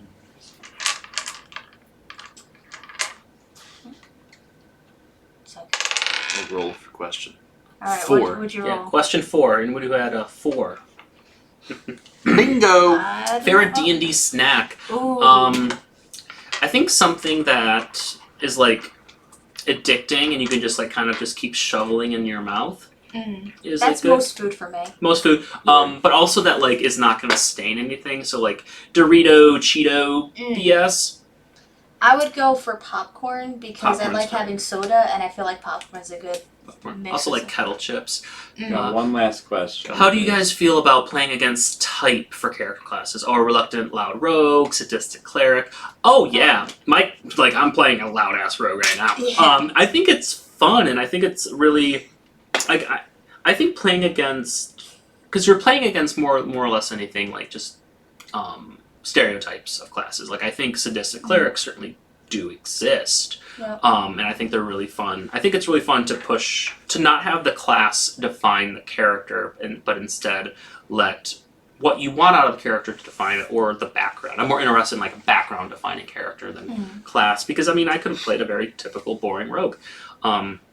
That's not. I mean, fun. that's not fair though. It's just a typical boring one. I think if you're like the classic thief archetype, that's fine too. I think like the important thing is that you're having fun playing the character that you're having, and that you're not taking away from the fun that other people are having. So like, you know, you want to be a super charismatic barbarian, like go for it. Like if that's fun for you, you know what I mean? I think like the bad thing is if like you're so committed to being a loud rogue, you just kind of fuck the party over every encounter by like, you know what I mean? Like making yourself known or something like to the other team, you know what I mean, or another team, the creatures or whatever. And so I think that like the important thing is that you're having fun with whatever it is. So you're like, yeah, I want to play a crazy, fighter who only wants to, tackle things. I don't know, like whatever you want to do, like playing against the type of thing that's fine. I also think like you can play against type in different ways other than just RP, but also in how you do stat distribution. Like playing an uncharismatic paladin, it would hurt you, but it would be interesting. You could also play a Dexidin. You could play like a strength-based rogue, which would be weird, but you could do it, and you'd be playing against type in that way. Playing a dumb wizard. Like one of my friends that had a wizard with Alzheimer's. So Oh man. and so like terrible character, but he had a lot of fun with it. I also had another friend who did a barbarian warlock multi-class. Don't ever multi-class a warlock with barbarian. It doesn't work because warlock is all concentration spells. Barbarian cuts your concentration. Yeah. But you can create really interesting role-playing opportunities out of playing with multi-class by going against what should be your stat distribution. Yeah. Oh yeah, tackle fighter. That'd be cool. Nice. So I think that's another way to rethink playing against quote-unquote type. Yeah, but I think, and again, mildly just going into the type against type thing though, is like kind of what we were talking about last week. We had mentioned lately last week that you want your character. Oh wait, I think this was with my other group of D&Ders where I was telling them about this. But it's but you don't want to play a class where like it finally comes online, like my fighter monk multi-class is finally doing what it's intended to do at level 10, and you've already played for 6 months. Like do something where you're going to have like sometimes like playing against type can like lead to a lot of like theory crafting and planning. Where like this will be so cool and forever, but it's like yeah, but it's like what's going to be fun for you right now, and like allowing it to develop. Like if you want to be that fighter monk tackler, like ask okay, like all right, well what would be fun to play right now, and like how would I get there, and think like do I evolve into this role rather than like trying to start out or like planning like meticulously ahead. Like Megs definitely was not going to be the tank when I first envisioned her, but now she's grown into this. She's evolved into a tank, and that makes her that fits her character in a way that I didn't expect. Yeah, and just like a note on like theory crafting, like most like you'll see like a lot of guides and theory craft stuff online, but they're always usually like level 20 based. Creating character, don't look at those. I mean, they're cool if you look want at the level 1 stuff. Yeah, look at level 1 stuff. Level 5 is, level 5 is where characters really start to like hit harder. Yeah, hit harder and define themselves more so. Yeah, so don't worry about that BS. Not that anyone does or asks that question, but and fortunately, basically every class except for, I'm not trying to be mean to these classes, but except for fighter and barbarian have lots of versatility every time you level up, because you can be changing your spell lists. You can be changing, you pick a subclass later. And the other reason I picked out those other two is there's a lot of versatility, like if you're like the battle master with maneuvers and stuff, but like if you're like a champion fighter, you don't you have really cool stuff you do, but you don't have a lot of versatility. And like you can't like level up to 5 and be like, I want to be something different now. It's like, well, no, you're still champion fighter, you just attack twice now, which can be really, really fun. And that doesn't mean it's like bad. It just means that for the most part though, no matter what class you pick, over time, your character can adjust to the circumstance of what you're doing. It's like what happens if in like 1 month we turn out that now we're just a mining group. We're just constantly going in the mountains and going and diving into mountains with pickaxes and like it's like okay, so now we need to adjust. Like we all need dark vision, so it's like okay, well there's an Eldritch Invocation that does that, so I guess I'll take that on my level up. You know what I mean? Like stuff like that. Awesome. You've never turned into an animal yet. I haven't. oh The shit. fuck? But Dude, Does he know yet? when you're scared that we're going into town, you can just become a little spider on my shoulder. oh, that's true. Yeah. I give you a hat for nothing. No. At least it's not like you're having. Well, yeah. It's not super right. useful. Well, We've kind of talked about Yeah, the well, reluctance to, but yeah, I mean, we'll no. let them discover that in Yeah, time. yeah. But anyway. Druids have a lot of versatility because it can be like, I'm just a dolphin now. But that'll do it for us today. This is 5:05, and my wife got mad last week that I was so late coming home. So let's go home. Okay. She wasn't Thank actually you mad. for joining Okay, us. I'm just You joking. guys have a great night. We'll see you next week. Thank you for tuning in. Awesome. And now we sit here. Stop streaming. Wait, no, wait! No, really, just go ahead.